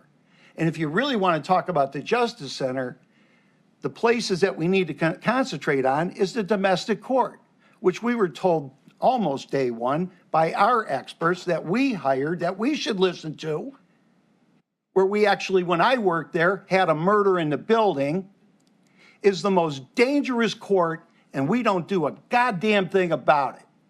Well, on our heads is that. So we better, if we're going to start somewhere, we start with that court and move on down from importance. And I'll tell you right now, I bet dollars to donuts that judge would vote to move forward in a heartbeat, because she has to deal with it every single day. And those are people in very delicate situations, very delicate, and things happen. And we have an obligation to control that and to protect people. By building a new jail, we're protecting people, We're providing unfortunate individuals that are caught up in our system with an opportunity not just to get treatment within the facility, but as they leave the door, to have a medical record, an electronic medical record where we could send them over to Metro Hospital, where they've never had that in their life. They've never had that in their life. And now they got a chance. It's up to them, but they got a chance. So all I'm saying, I'm sorry to go on, but in the books was the work necessary to build this facility, and it's now cost us, and we are as guilty as anyone by listening to all this outside noise, $150 million more dollars. Don't move now, it's going to be a $900 million facility. And that's when the federal government comes in and tells you you're going to do it, and oh, you're going to spend what they tell you to spend. It could bankrupt this county if we don't move. Thank you. Any other comments, questions? Just one, Mr. Meredith Turner has the floor. If I may, Mr. President, Meredith Turner has the just floor. as a point of clarification, in Board of Control on September 6th, we approved $24,000 for DLR Group to give us a recap of what was just presented here in the steering committee. So I'm not sure when that will come, hopefully soon, but it'll make that 2 or 3 binder that was just displayed into a hopefully comprehensive report that we should be getting soon. Tomorrow. So tomorrow we will have, in addition to what's there, a review of from beginning to end. Recap. Mr. Applebaum, can you speak into the microphone, please? Sorry, what I was going to say, and let me just be very clear, because I was going to actually send this out when I thought we were announcing the steering committee meeting a few days ago.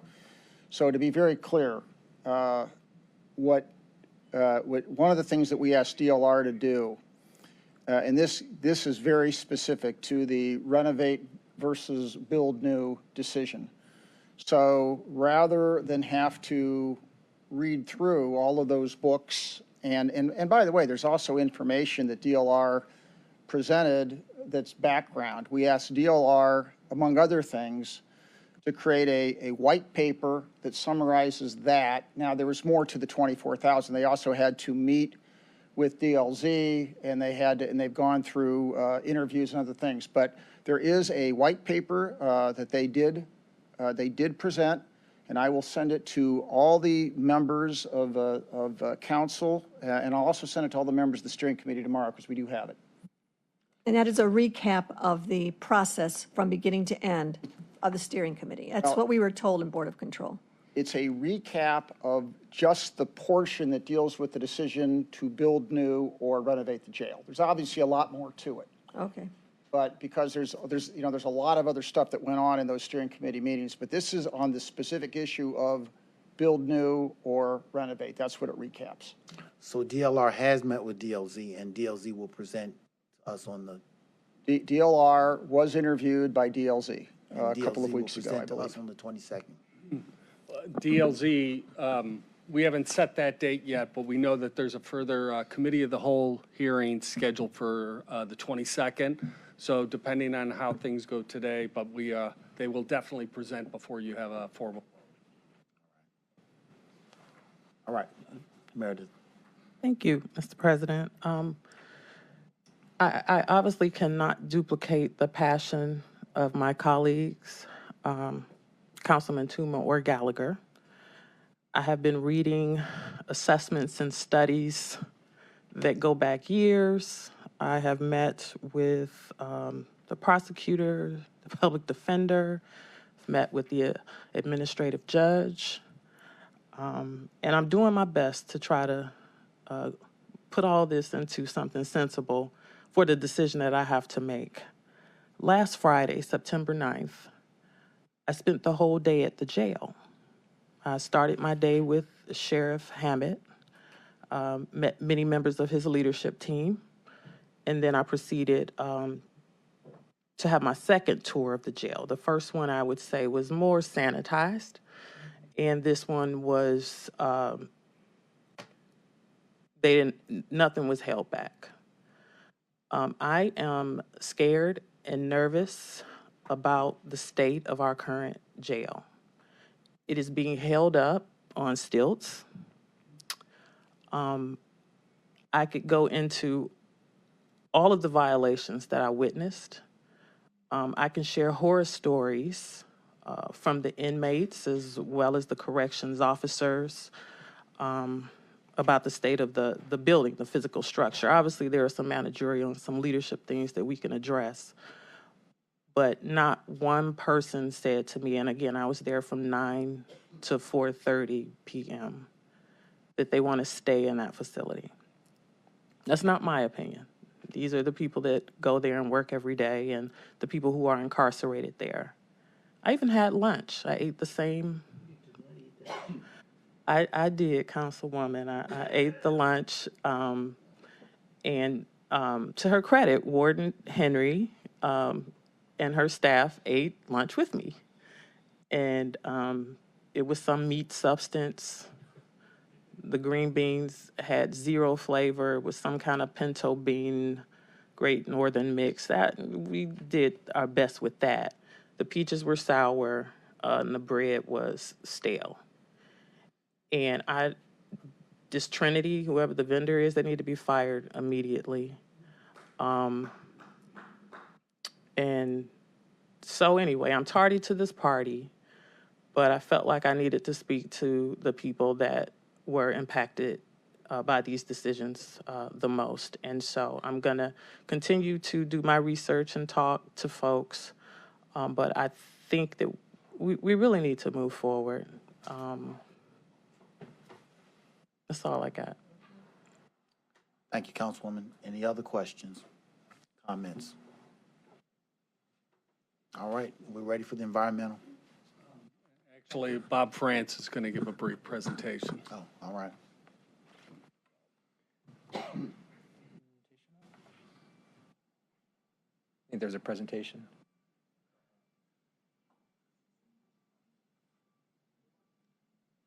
Okay, Bob Franz, for the record, Managing Director at Stiefel, the county's financial advisor, deal with debt for the county, debt-related activities and capital projects. Is your microphone on?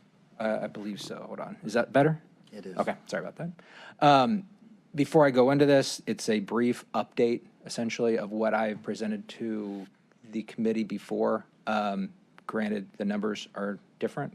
They're bigger, as had been discussed by Mr. Applebaum. But as with all of this, it's our best guess as of today.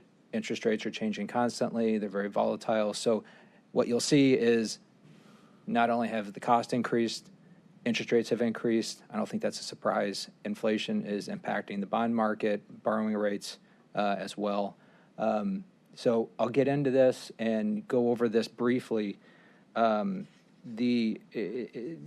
a objective and where we started from, what we want to do here is fund a project of $700 to $750 million, as laid out by Jeff. Fund the project in mid-2023. How we're going to fund it is with bonds, but how we're paying the bonds back is with the extended 0.25% sales tax and what we estimate as the operational savings of approximately $9 million a year once fully operational. The current 0.25% sales tax was implemented in 2007, expires in 2027. It currently funds a number of items here that we've talked about and listed: Convention Center, the Global Center, the Hilton Hotel, some payments on the Cavaliers deal. Nothing exists from an obligation perspective on that 0.25% beyond 2027. So when we talk about the 0.25% funding the debt, there's nothing else that has a say on that 0.25% today. So I just want to make that clear. The extended 0.25% sales tax, we're estimating it hopefully conservatively at $54 million annually. That's up from $52 million before. The $54 million is the 5-year average over the past 5 years. So trying to create some reasonable basis for determining what that is. And when I start to put together the model and the financing ideas for this, it's a very simple model here. What my objectives are is to fund the project that we need to fund, minimize risk to the county, minimize risk and debt service from mid-2023 for about 4.5 years through 2027. And that's a key concept there. So we want to limit money coming out of the county's coffers to bondholders during that time period. After that, level debt service from 2028 to maturity. So it will differ from a normal equal principal or level debt service schedule on day 1 to day 0. So we're backloading it a little bit. That is because it is committed, that 0.25% is committed to the Convention Center Global right now through 2027. Correct. My assumption is that we will not have any money to pay. Now, this is hopefully a conservative assumption. My assumption is that we will not have any money to pay from the 0.25% on the debt until 2028. I apologize. Similar to how I've presented this in the past, I've grouped these together with pre-2028 and post-2028 time periods to measure the impact of what that is. The top part there is for 700 million. The bottom section there is for 750, just to show the ranges. 2027, pre-2028, from 23 to 27, total money coming out of the city's coffers to investors for $700 million is estimated at $56.8 million. Where is it coming from? The general fund, assuming all else equal. After 2027, so 28 through maturity, and I'm assuming 40-year bonds in this case, it's $50.3 million, funded entirely by the extended sales tax here. Now, we will likely have some operational savings of $9 million, but I wanted to make the case very clear and not muddy it up of what those debt service numbers are compared to the sales tax numbers that are projected. So at the bottom part there is $750 million for 40 years. That pre-2028 period, that total is about $60 million, 60 to 61 million. And then thereafter, right at $54 million. So that was by coincidence. I'm not solving to that. That's just how the numbers worked out for 40 years. To illustrate what this might mean for the project, for the Justice Center Capital Project Fund, that's on the in front of you as well. Under the $700 million scenario, we have $54 million of sales tax minus the annual debt service. And again, this is all in 2028 on an annual basis. Plus the $9 million in operational savings, we should have somewhere around $12.7 million, assuming all of this annually for deposit into that fund. Under the $750 million scenario, same logic, we should have, on an annual basis, $9.1 million, or substantially equal to the annual savings in that case. And that's, wrong button. And that's it. I know that that was quick, brief, faster than I would like, but there's some guys from California that flew in to talk to you, so I want to make sure I don't waste their time or compromise their time. Mr. Chairman. Cheryl, we'll start with you, and then Councilman Sweeney. You know, this is the part where I become the nerdy nerd. So, did you do interest rate calculations at 5.5%, or 6%? These numbers assume an average rate of approximately 5%. And then did you do them for 20, 25, or 30 years as opposed to 40? I did. And the $700 million scenario at 30 years, assuming 54 million, if that comes in, I would love to do that because we should have about $1.2 million in residual tax left over. Now, it's all a balancing act, like you, as you very well know. I know. So the issue here is to give our constituents to maximize what we can borrow, yes, but to minimize how long we borrow it for. Because we've heard our taxpayers say over and over again, they act like it's play money and that we have forever to do this. You see the passion that some of my colleagues have on this. We must get this jail done in a reasonable period of time. There are comparable counties to us, meaning they've got 100,000 people more or less within the same size as us, and their budget is growing to be as large as us. We're no longer the largest county by leaps and bounds in this state. We are smart people in Cuyahoga County. You're a bigger nerd than I am, so you ought to be able to help us figure out how to get this done, maximize what we have to borrow, but minimize how long we have to borrow it so we don't tie up the taxpayers' money forever. So since I can't do everything all by myself, and that's why we have staff, I had Trevor do a series of schedules for me. We can do less than 40 years and still get this done, depending on when we capture this interest rate. But for the general public listening, we can't do this forever, because on baby projects in comparison to this that I'm doing, I've seen what Mr. Applebaum talked about. I've one project where the increase of construction costs was 24% in the last year and a half. And the interest rates on things that should have stayed stable went from 3% to 6%, because I'm not as big as Cuyahoga County in my other worlds.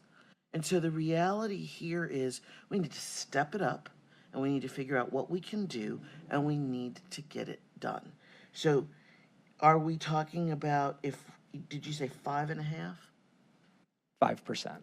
Okay, at 5% for 30 years? 40. Yeah, but I don't want to do 40. That ties up at least I don't want to recommend that, because it ties it up longer than most people are going to be elected officials. If the average elected official is one for 20 years, then why are we tying it up for twice as long?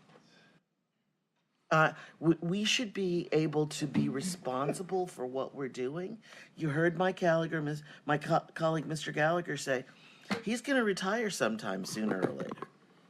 He won't be here to stand up, and somebody else will be carrying the water for us. So we need to limit as best we can. I know that we can't do this in 10 or 15 years, which would be wonderful. But the reality is that without killing ourselves, can we move the number of years back? And looking at the numbers that I got presented, the answer is yes. It's not the smaller number that I want, but could we trim up off? Could we get down? Mr. Miller and I talked about this last week. His favorite number was 25. That's pushing it back a lot. I realize it. But I see Mr. Chambers came up. You like the numbers as well as I did. So let me do this also, because we have 45 minutes to get everyone in. Just give some context here.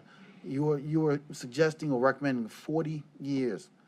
And we're hearing some who want to do a little less. But the balance, and you let us know, the give and take. The longer out, we've already heard. But the shorter you make it, you also pay more on a monthly basis. And that's correct. I can think of a mortgage. So there's a flexibility of long term in terms of more money for future elected officials to spend in other ways. A shorter term is a longer note, higher note, which reduces flexibility.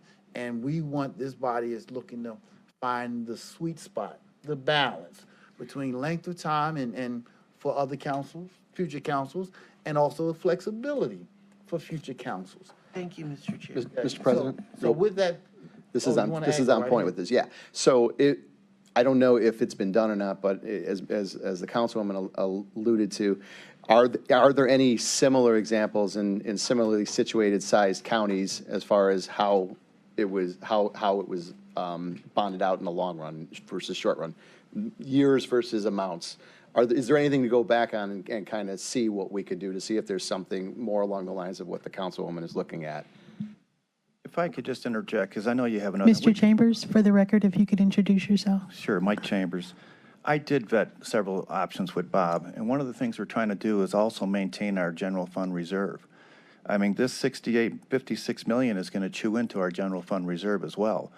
I did look at the different options with them, and in order to maintain a payment that we can absorb with the 0.25%, this was the number that came out. As you see, if we have to go to the 750, we'll be chewing up the entire 0.25% estimate as it currently stands over the last 5 years. That's what we're taking in. So in order to make sure, and if there's any cost overruns and things like that, we need to have a funding source for that. So I did vet different options with Bob, and we felt that this was the best. Yes, we could make it shorter, but our payment will go up much higher. We only have so much more we can kick in out of the general fund to kind of lower that without, obstructing our cash reserve policy. So I'll be happy to go into it next time around, but we do have these people from out of town if you want. We're going to come back next Thursday. We Yes. can vet into this a little deeper if that's okay. But the question is out there. It is unanswered, but it has been put out, and this is not the end of the conversation. Thank you. We are The coming longer, the back. cheaper, the shorter, the Right. more the payments are. I got that, Okay. but I have a difference of opinion. All right. He's got three quick ones. And a quick question. Thank you, Three Mr. President. questions from the Just, council. what's our general reserve fund balance now? We projected then about 204 million.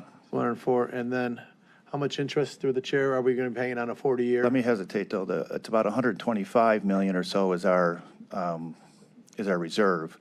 We're going to use that 60 million you just saw as part of. I was just curious what number you were referring to, what that dollar amount was. Yeah. So the 124 is what actually our reserve requirements are. 125. We're currently projected about 204.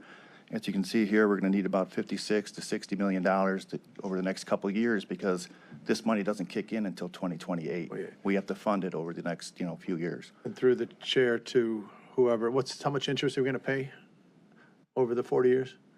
I don't have that off. You can the get tip of back my to me head. on We'll that get it one. to I'm you, just Mark. curious Yeah. on the dollar amount. And just in regards to putting out bonds, Yeah. well, how much do we pay in fees? Then I have one follow-up. Percentage-wise, I don't need a dollar amount. Varies. Yeah. Okay, through the chair, I bring it up Get for a that, very Jay. specific reason. We're talking about the jail, Yeah. but we're also talking about the courthouse at a time to be determined and putting out bonds, and we're talking about a sales tax increase that's going to fund both of them. So there's a lot of moving parts here in my eyes. So I just want to, fees for one, and then it's double fees, or we can do it all at once. So I want mine off the record, Yeah. what the fees are for this. Okay. Thank you, Mr. President. Okay. Is there a question, Sonny? Sidebar, I'm sorry. Sidebar, okay. Okay. All right, let's continue. California. Move on Who's to the here from environmental. California? It appears Councilman Miller has a question. Regarding the 40 years, my concern is just the high level, the total amount of interest you pay when you go out that far. I've seen these schedules on these long-term bonds, and for the first half of it, almost all of what you're paying is interest. Can you put a number on how much interest we would pay over the life of the project if we went out for 40 years? Yeah, Councilman Miller, good question. If you don't know Councilman the Sweeney. answer to that now, you can give that to him and to all of us. And if you don't know it off top, let's make sure we get his question answered, and let's move on to the environmental. Oh, and just one other comment, which is the thing about 25 years being my ideal number. Well, that was before I heard the escalation up to 700 million, and so hearing that, I have concerns that 30 years might be the best we could do. Mr. President, if I may just get a little clarification, I'll do it quickly.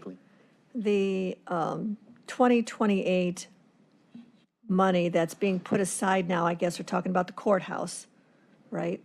So 54 million is what the sales tax we estimate will bring in. I mean, you never know what we go through, a recession or whatever. That 54 million is, I hope that's a conservative number based on ups and downs of what we may see. Also, the projected cost savings, how confident are are we in that 9 million? I mean, how do we know that we can count on that? And between the 9 million and the somewhat, hopefully, correct number of 3.7 million brings us what we're putting aside for the courts. That doesn't, I mean, how confident are we in those numbers? I think that's a question for, that's not a question for you. No? Is it? Okay, Yeah. that's enough, then, Mike Chambers again. I will just share with you that 9 million is a number that we vetted. I mean, Jeff and company had that a lot higher, but it was based on numbers that we didn't really have at the time. So we kind of put that number where we feel that that is a solid number. that you believe that that's a yeah. solid number? Anything higher, I wouldn't, because we didn't have the number of, we're supposed to have X amount. We never had X amount. We always had less. And based on the new population, that's what we calculated the difference. That's how we came up with the 9 million. So we feel pretty strong on that number. Okay, because we are talking about maybe more labor because the jail Well, now, might if you be go bigger. higher than the numbers that we have now, like Jeff said earlier, that could Right. change. But we're, there's the assumptions we're making. Okay, and the sales tax is a conservative number? The 5-year average, yes. 5-year It's average. it's going up and down, yep. Okay, all right, that's it. All right, Thank you. Okay.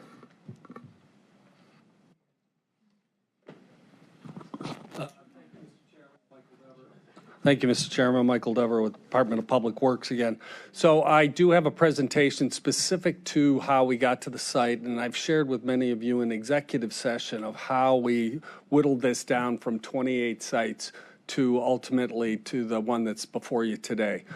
I hope to give that to you, if it pleases you, on the September 22nd meeting. What I'd like to do right now is, since I have the environmental consultants in from out of town, specifically to talk about the work that we've done on this site, that I'd like to be able to give them time to give their presentation. But I will definitely come back in a public setting to give the overview of how we went from the larger number to come down to this site. So I appreciate you. Unfortunately, we do have, 4:30 is our hard cutoff. Yes, So we understood. want the environmental to come in. Okay. Yes. So Present. John Garvey is with Partners Environmental. So I'm going to, let's see. So there's a couple of slides here about the site, which once again, I will get back to. But right now, I'd like to get to, here we go, John Garvey. Thanks, Mike. The green arrow? Yep, that's it. So I'm not from out of town. I'm Solon, kind of out of town, but not out of county. The next speaker is from out of town, so we'll get through this, trying to leave time for questions and answers here. Some of you have seen this presentation, but briefly, the history of the site, it was the Rockefeller No. 1 refinery. It was started in 1863, operated into the 60s, then became an asphalt manufacturing facility. By 81, it was pretty much vacant, demolished, and then in the early 2000s into 2005, it went through various environmental studies that were completed by BP. The Phase 2 assessment that was completed at the time included extensive soil borings, groundwater monitoring, a lot of soil sampling. And the determination was that they would leave the site as it was, other than placing 2 feet of clean soil over the property that wasn't paved, and installing some groundwater cutoff sheet pile walls along the former Kingsbury Run tributary that ran through there.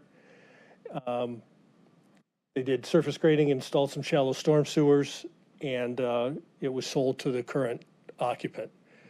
Current occupant paved it, and the site has gone through Ohio's Voluntary Action Program. It has a covenant not to sue from the Ohio EPA, meaning that they've reviewed the information and it's safe for its current use, which is a commercial industrial use. To put a jail there, we need to meet a higher standard. We need to meet a residential standard, essentially.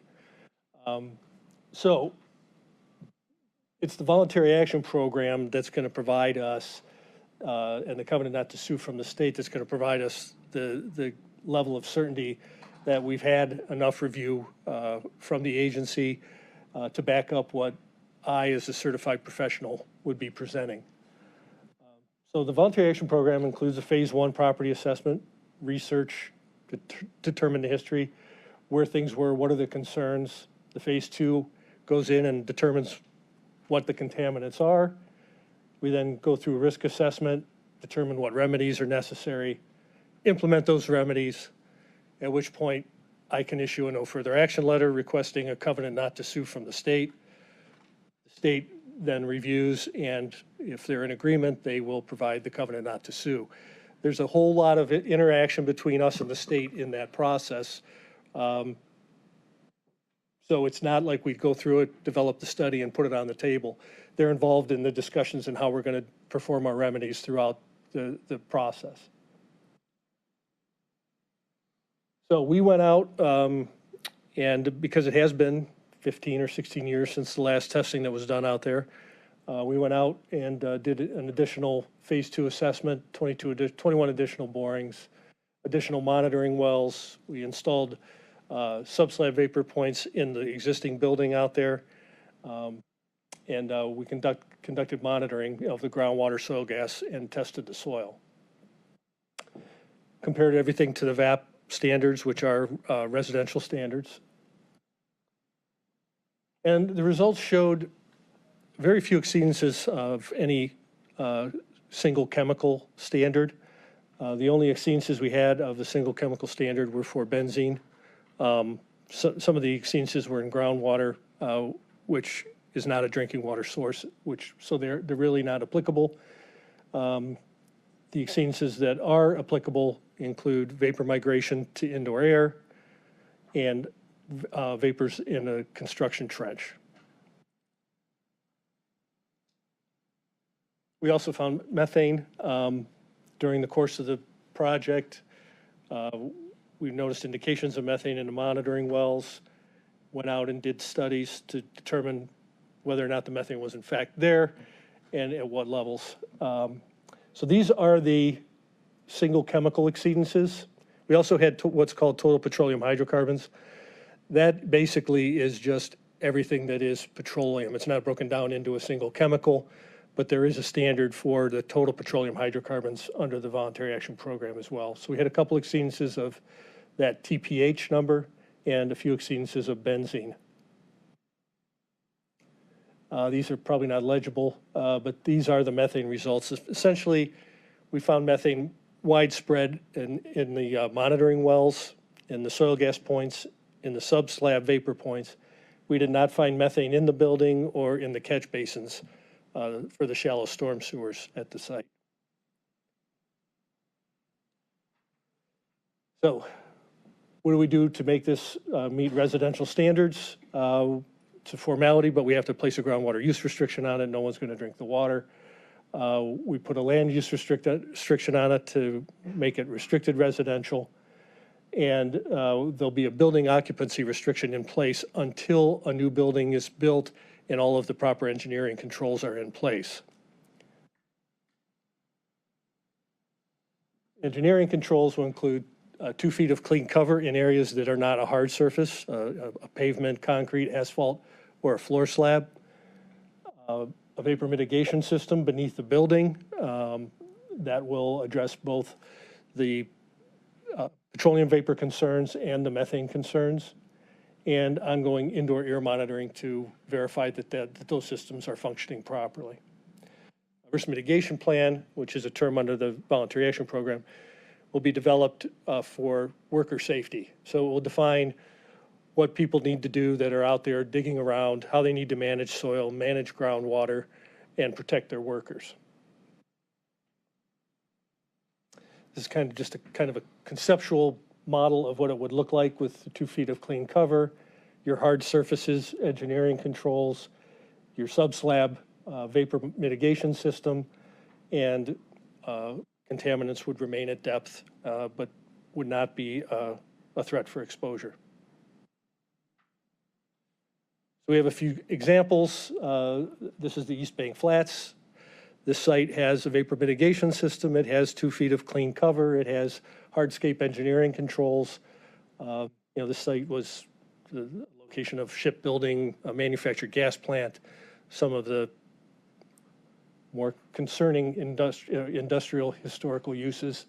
And, this went through the Voluntary Action Program and received funding from the state and the county and about everyone else. This is a site in Columbus area. The top one is Cherry Blossom Senior Living on the site of former location of what was Lucent Technologies. That has a vapor mitigation system beneath it. There's a second development coming at that same site that will be this is senior living. The new one will be assisted living, and they're currently working on a townhome development on that property, all going through the Voluntary Action Program, all with vapor mitigation systems. Battery Park is another one that everyone's probably familiar with. This was Ever Ready Battery. Several of those townhomes or strips of townhomes do have vapor mitigation systems beneath them. Chesapeake Lofts is in Sandusky. That's another one that has a vapor mitigation system beneath it. It was, I believe, the first cardboard manufacturer in the United States. And these are two examples of sites that have vapor and methane mitigation systems beneath them. Do we want to do questions? Greg Corcoran has been brought in to speak to the methane mitigation system. And if you'd like, we can have Greg go and then answer all of the questions after.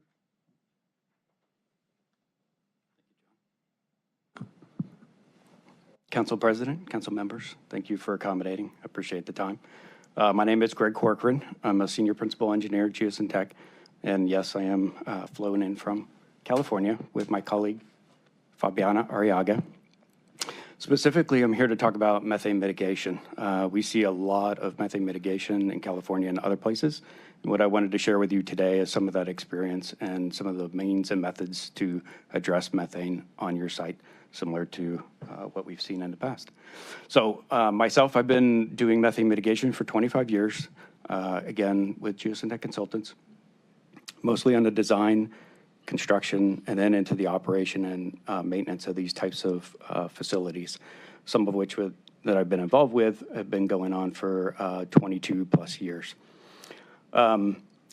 My and the company's experience with methane mitigation is pretty broad. We've done a lot of different types of projects, residential, high-density apartment type projects, but also commercial, retail, museums, libraries, and I'll go through a couple of examples for you on that. We do a lot of a lot of methane projects that involve both pressure and non-pressurized sites. And what I mean by that and why it's important is it relates to the site that we're talking about today.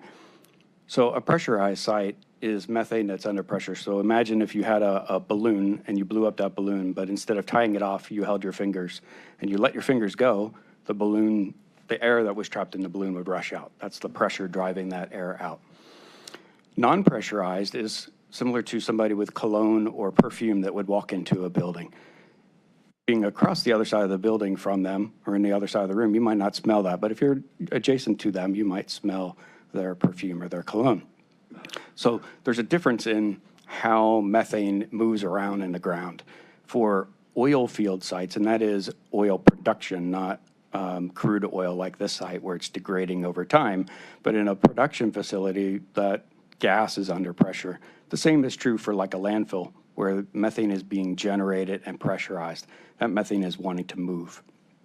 For the site that you have, the methane is being generated from crude oil that's left over from historic industrial activities on the site. It's degrading over time, is creating the methane, and is building up. And right now, that is accumulating in the subsoils beneath the site. So I just wanted to make that distinction. But I also thought it was important to help you understand some of the background in California as it relates to methane. Methane's been regulated in California for 20, 25 years, and it has become a very common methane mitigation for just about every building that goes up. But to put it into perspective, Los Angeles as a community was developed in the late 1800s. It's a relatively new city as cities go, but it was developed on oil and oil production. A lot of the city actually resides over top of those oil fields, and there's pressurized gas in those fields. The city itself and the houses and the developments that have occurred through the first 3/4 of a century did not have any kind of methane mitigation system. It wasn't until the 1980s when there was a problem with a particular location that Los Angeles began to regulate methane. And that formulated a new set of regulations that a lot of these communities that are over top of oil fields now embark upon those types of methane mitigation systems. But that's not to mean that the first 75 years of development and current development within the city of Los Angeles over these areas are in jeopardy. They don't necessarily have methane mitigation systems, but everything going forward now has that additional level of control. So my point in saying all this is that, one, the methane mitigation systems are very commonplace, very well understood and integrated into building construction, but also the effect of the methane mitigation systems is positive on being able to develop a lot of these sites. So I just wanted to go through a few photographs and some ideas of some of the sites that we've done. So a couple of high-res residential projects that we've done. You see high-rise apartments in Los Angeles, multifamily residential site in North Carolina. Just as a point of reference, North Carolina just adopted last year methane regulations that are modeled off of the city of Los Angeles, so we've gotten involved in a number of projects in North Carolina. We've done a number of schools. These two school sites, also both in California, they happen to be adjacent to landfills, again, pressurized gas situations. Hospitals, as you can imagine, hospitals tend to be in these areas as well. This particular site is on an oil field and pressurized gas beneath it. Museums, this is a good one. I'll say a little bit more about this particular site. This is the Academy Museum of Motion Picture site. The building that's to the right of that sphere is a 1934 May Company building. So it was a department store that was built in 34 and existed all the way up until the early 2000s when it was repurposed as part of the museum. That building existed on top of the oil field with methane concentrations and with issues associated with methane, never had any problems. But because the regulations are in place, we put in a new methane mitigation system beneath that building, as well as the new building, which is the sphere just adjacent to it. We've also done a number of hotels. And as you can imagine, you can expand upon that on any other types of buildings in oil field or adjacent to landfills that we've been involved with in the past. So talking more specifically about this project, the methane hazards, as we know, methane is flammable. But I wanted to make the point that methane is flammable when it has the right concentration, it has oxygen, and it has an ignition source. So you need all three to have a fire. All right, so it's important to manage and mitigate that with these systems. So the idea with the methane mitigation is to minimize the intrusion of methane into the building, and that's done with two components. One is a barrier, and the other is venting, and I'll get into the detail of that in just a second. And then there's a component that goes with that, which is monitoring. You want to monitor that the system is operating correctly and that you don't have any problems with the operation of the system. So let's take a building and cut it in half vertically. Let's just assume it's a simple building, as you see here on the screen.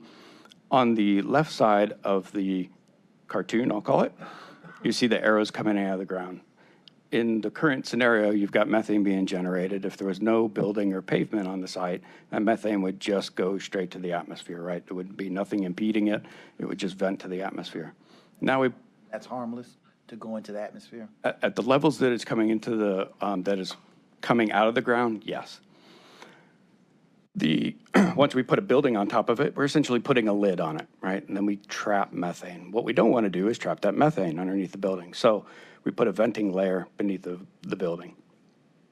That venting layer allows the gas that's coming up out of the subsurface to be collected and bypass the building, keeping it from going into the building.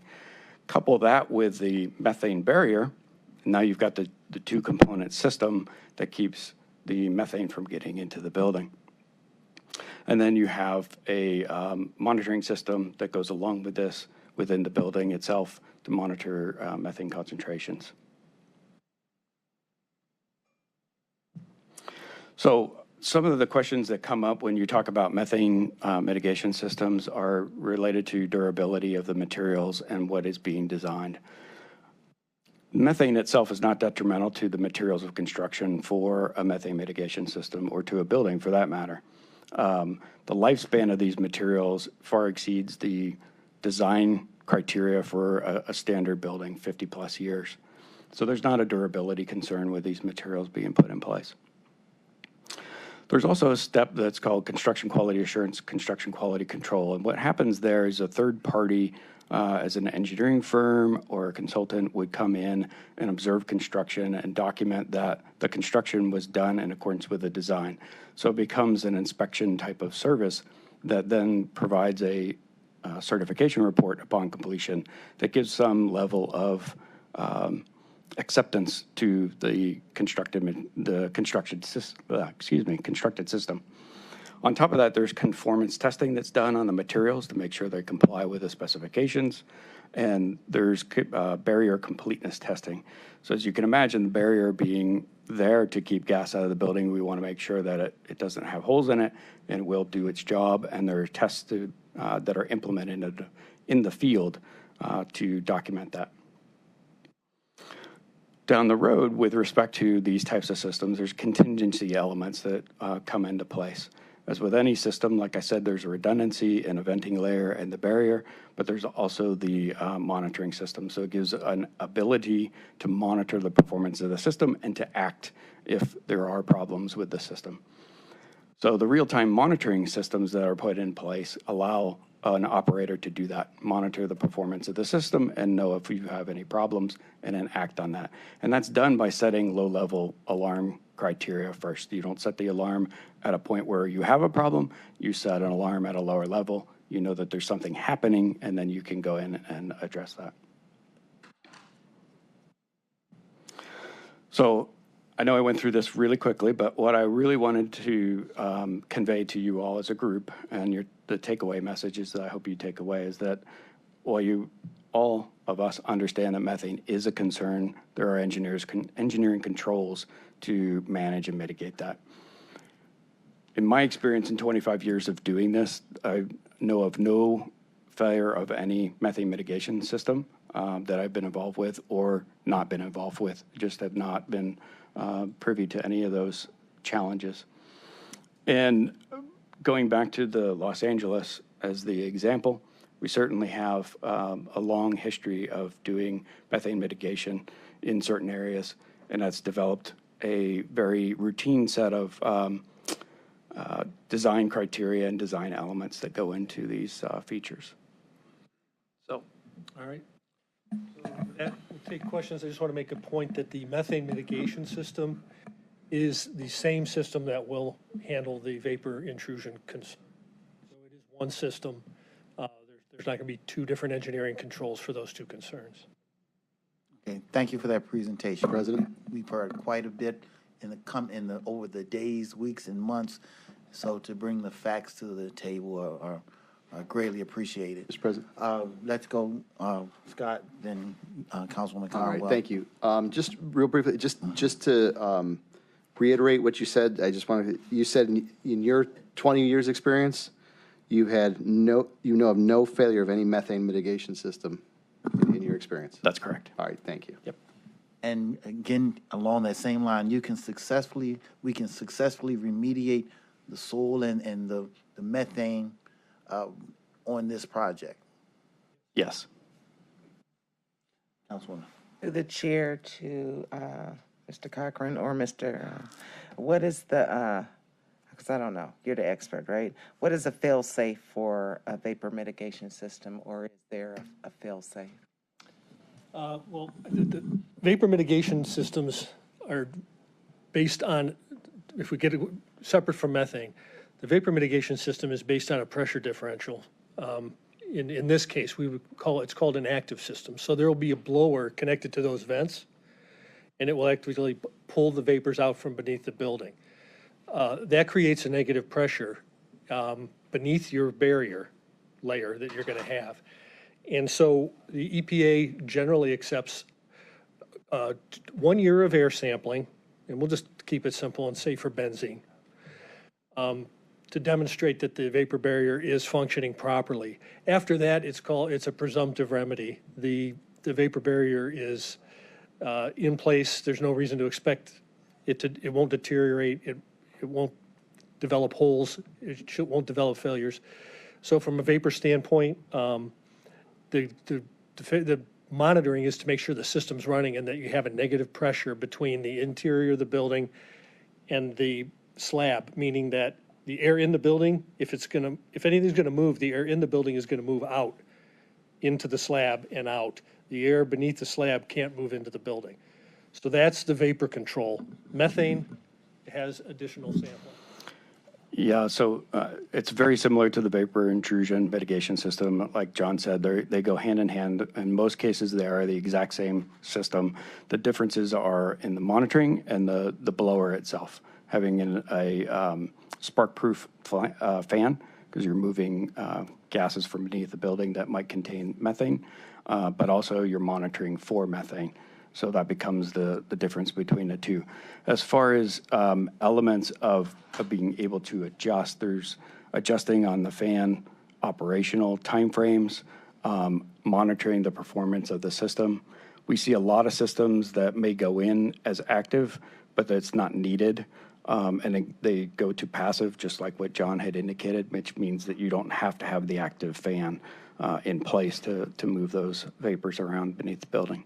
Okay, so I just want to be clear. So John stated that if it worked for about a year, it should be good, and there shouldn't be any more monitoring that will be needed. Is that correct statement? For the vapors only. There will be For the vapors continual only. monitoring for the methane. Okay. Throughout the life of okay. And you showed us many illustrations of hotels, hospitals, luxury apartments that have the same issue that we have, and they've been successfully remediated or addressed. Mr. Chairman? Okay. Mr. Let's, Chairman? Councilman Miller, Baker, Stevens? and again, we have 10 minutes, so keep your questions brief and to the point so that we might get them all in. Mr. President, to the presenters, does the vapor intrusion system deal with the benzene? Is that its purpose? Yes. And regarding the benzene and the methane, do the mitigation systems reduce the amount to zero or just to a low level? Inside the building? Yes. They prevent them, inside the building, methane and the other vapors are prevented from entering the building completely.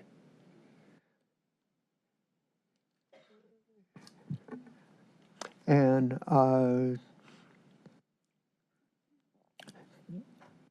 is this mitigation system sufficient that the site could be used for single-family residential housing, or would that require an additional or some different form of remediation? So for single family, I'll call it, this is a term that the EPA uses, but if it's single family means you own the lot, right? So you can go out and you can do whatever you want. Restricted residential means it meets residential standards, but you can't just go out and dig a 10-foot hole and put a bunker in if you want to. So for restricted residential, we need to meet residential standards in the upper 2 feet. For single-family residential, we have to meet residential standards in the upper 10 feet of the soil. But Ohio EPA came out with a restricted residential, recognizing that unless it's a fee simple lot that someone can go out and do whatever they want on, there's no need for all residential sites to meet standards within 10 feet, and that 2 feet is kind of the default for restricted residential. So again, you will remediate this is a jail, not a single-family home. This is Right. people spending overnight serving sentences, waiting on their trials, all those overnight, you will remediate to the needs of what we're building. Correct. And you can do it successfully. Yes, and this is the restricted residential approach is what you would take on an apartment building or a Okay. hotel. It's called a restricted residential. That's what we're remediating to, restricted residential. Restricted residential, and it's a difference in what's called the point of compliance, 0 to 2 feet or 0 to 10 feet. All right, Councilwoman Baker. And based on the survey findings, are there any toxic chemicals for which low concentrations will continue to be present? Low concentrations will be present in the soil beneath 2 feet and in the groundwater beneath 2 feet. And do we have confident knowledge that there could not be long-term effects from having those concentrations in the soil?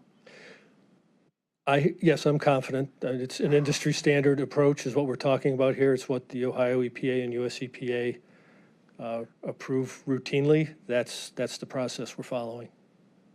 So I would just point out that when it comes to lead, it was originally 10 and then it was 5 and now it's no level is safe, so I have some concern that what they say now might in the future be found not to be sufficient. And again, I think the engineering controls here are the key. That there will be no real complete exposure pathway for those things that remain below 2 feet to come in contact with an occupant on the property. Okay. At this time, Councilwoman. Thank you, and I don't know if it's quickly or not, but when we have an environmental cleanup and it's one and done, we move on. In this is something that will go on for the life of the facility. So let's say 10 years from now, new council, money's tight, and is there a possibility that the monitoring system doesn't, I'm sure there's a service that we have to pay for that. I don't know, what kind of money we're talking, but is there a point in time in the worst case scenario that we are not watching what's going on? Perhaps an alarm goes off and it's stopped, I'm not going to worry about it. Or other things perhaps in the next 2 or 3 administrations from now aren't as concerned about it as we are here today. What happens in a not so, concerned overseeing of this monitorist? What happens if there's sloppiness that happens down the road because others don't see it as seriously as we do? Sure. Yeah, so under the Voluntary Action Program, there will be a covenant not to sue requested from the state, and presumably a covenant not to sue will be issued. At that point, there'll be an environmental covenant filed with the deed. And that covenant will keep everyone, keep this information at the forefront for anyone who might take ownership in the future.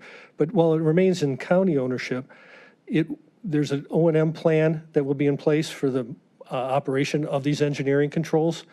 That will include inspections and it will include annual reporting. So there's an annual report that has to go into the Ohio EPA, and the Ohio EPA also requires any information regarding a change in service, change in use on an annual basis. The risk mitigation plan that protects the construction worker is in place and is to be implemented throughout the life of the facility. If someone goes and has to fix a water line 2 years after the facility is in operation, that risk mitigation plan needs to be followed, and an annual report has to be filed with the Ohio EPA indicating whether or not the risk mitigation plan was implemented because we had to dig, and if it was implemented, what did you do? Was everything done properly? So on an annual basis, there are reporting requirements, and the O&M plan will determine the frequency of monitoring for the negative pressure with the subslab system. It'll discuss the monitoring of the methane concentrations and what's required there, and all of that will be reported to the agency once a year. Okay.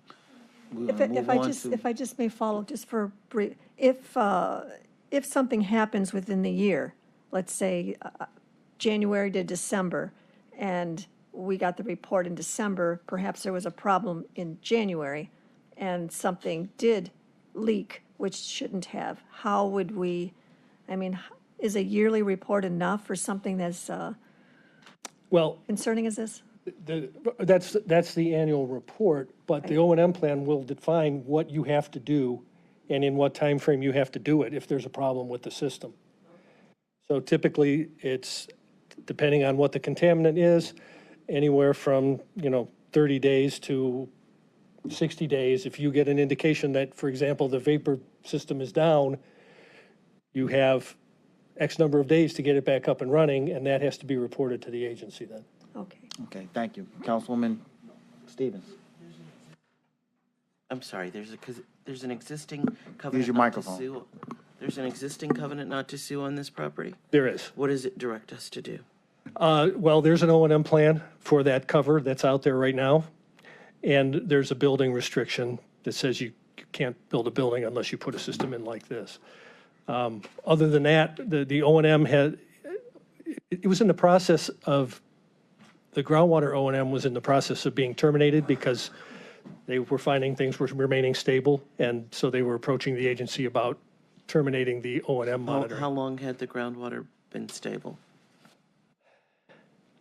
More than 5 years? Oh, probably, yeah.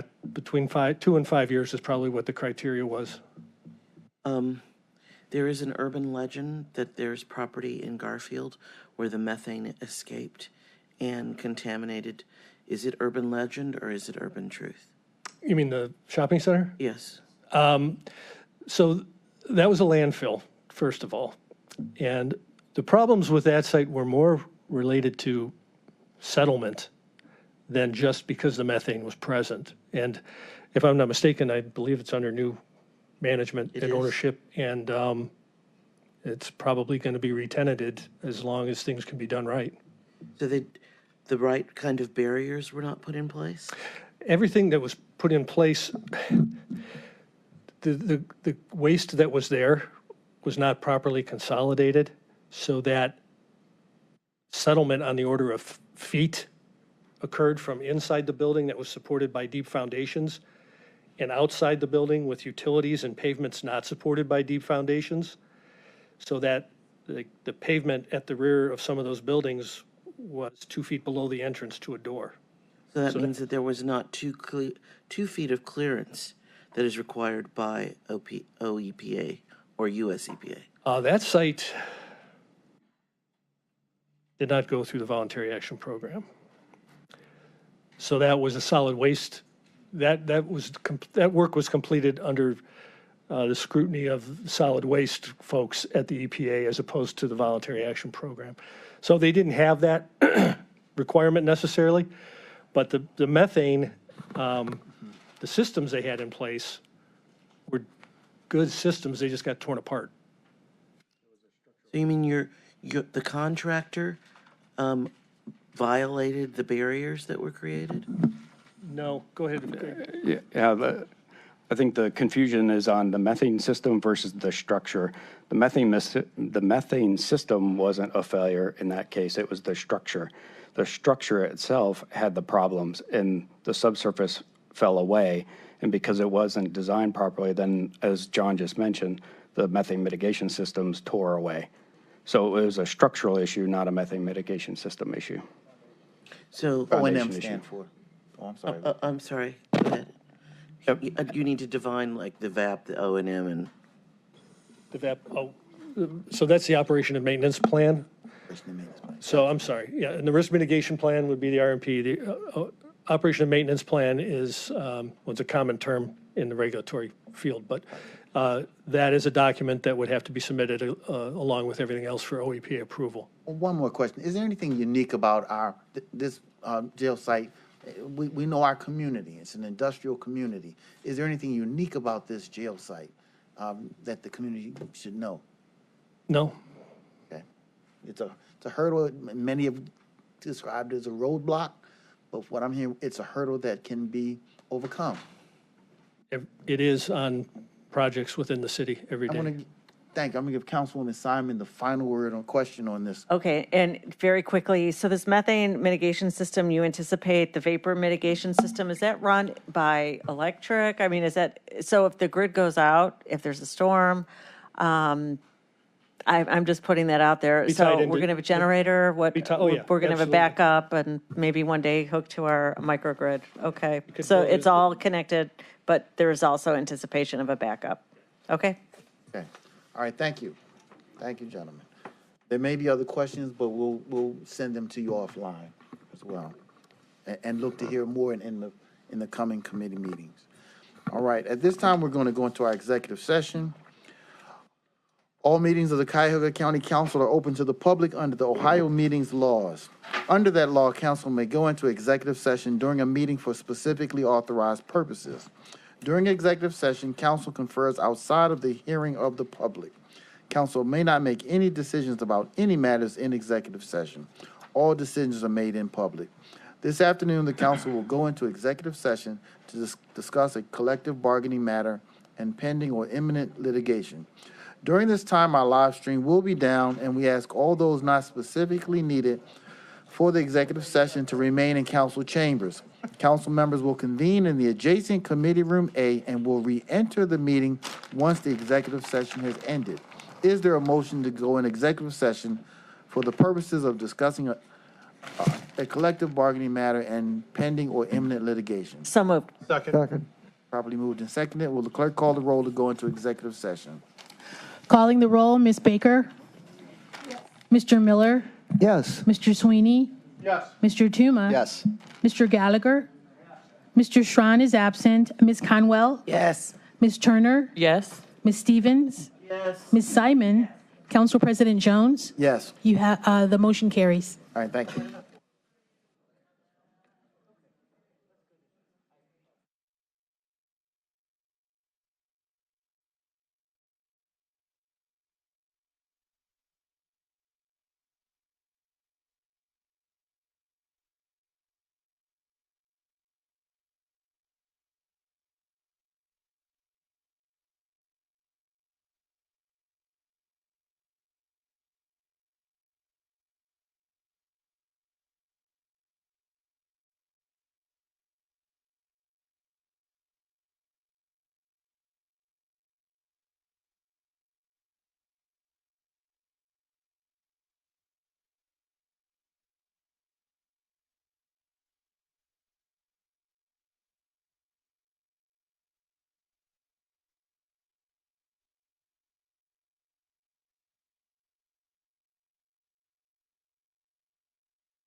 I'm gonna get this out.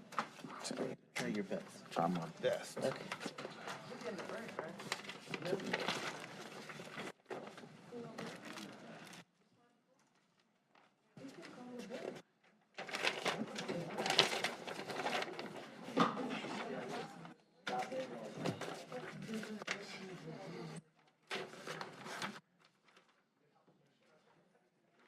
All right, is there any miscellaneous business?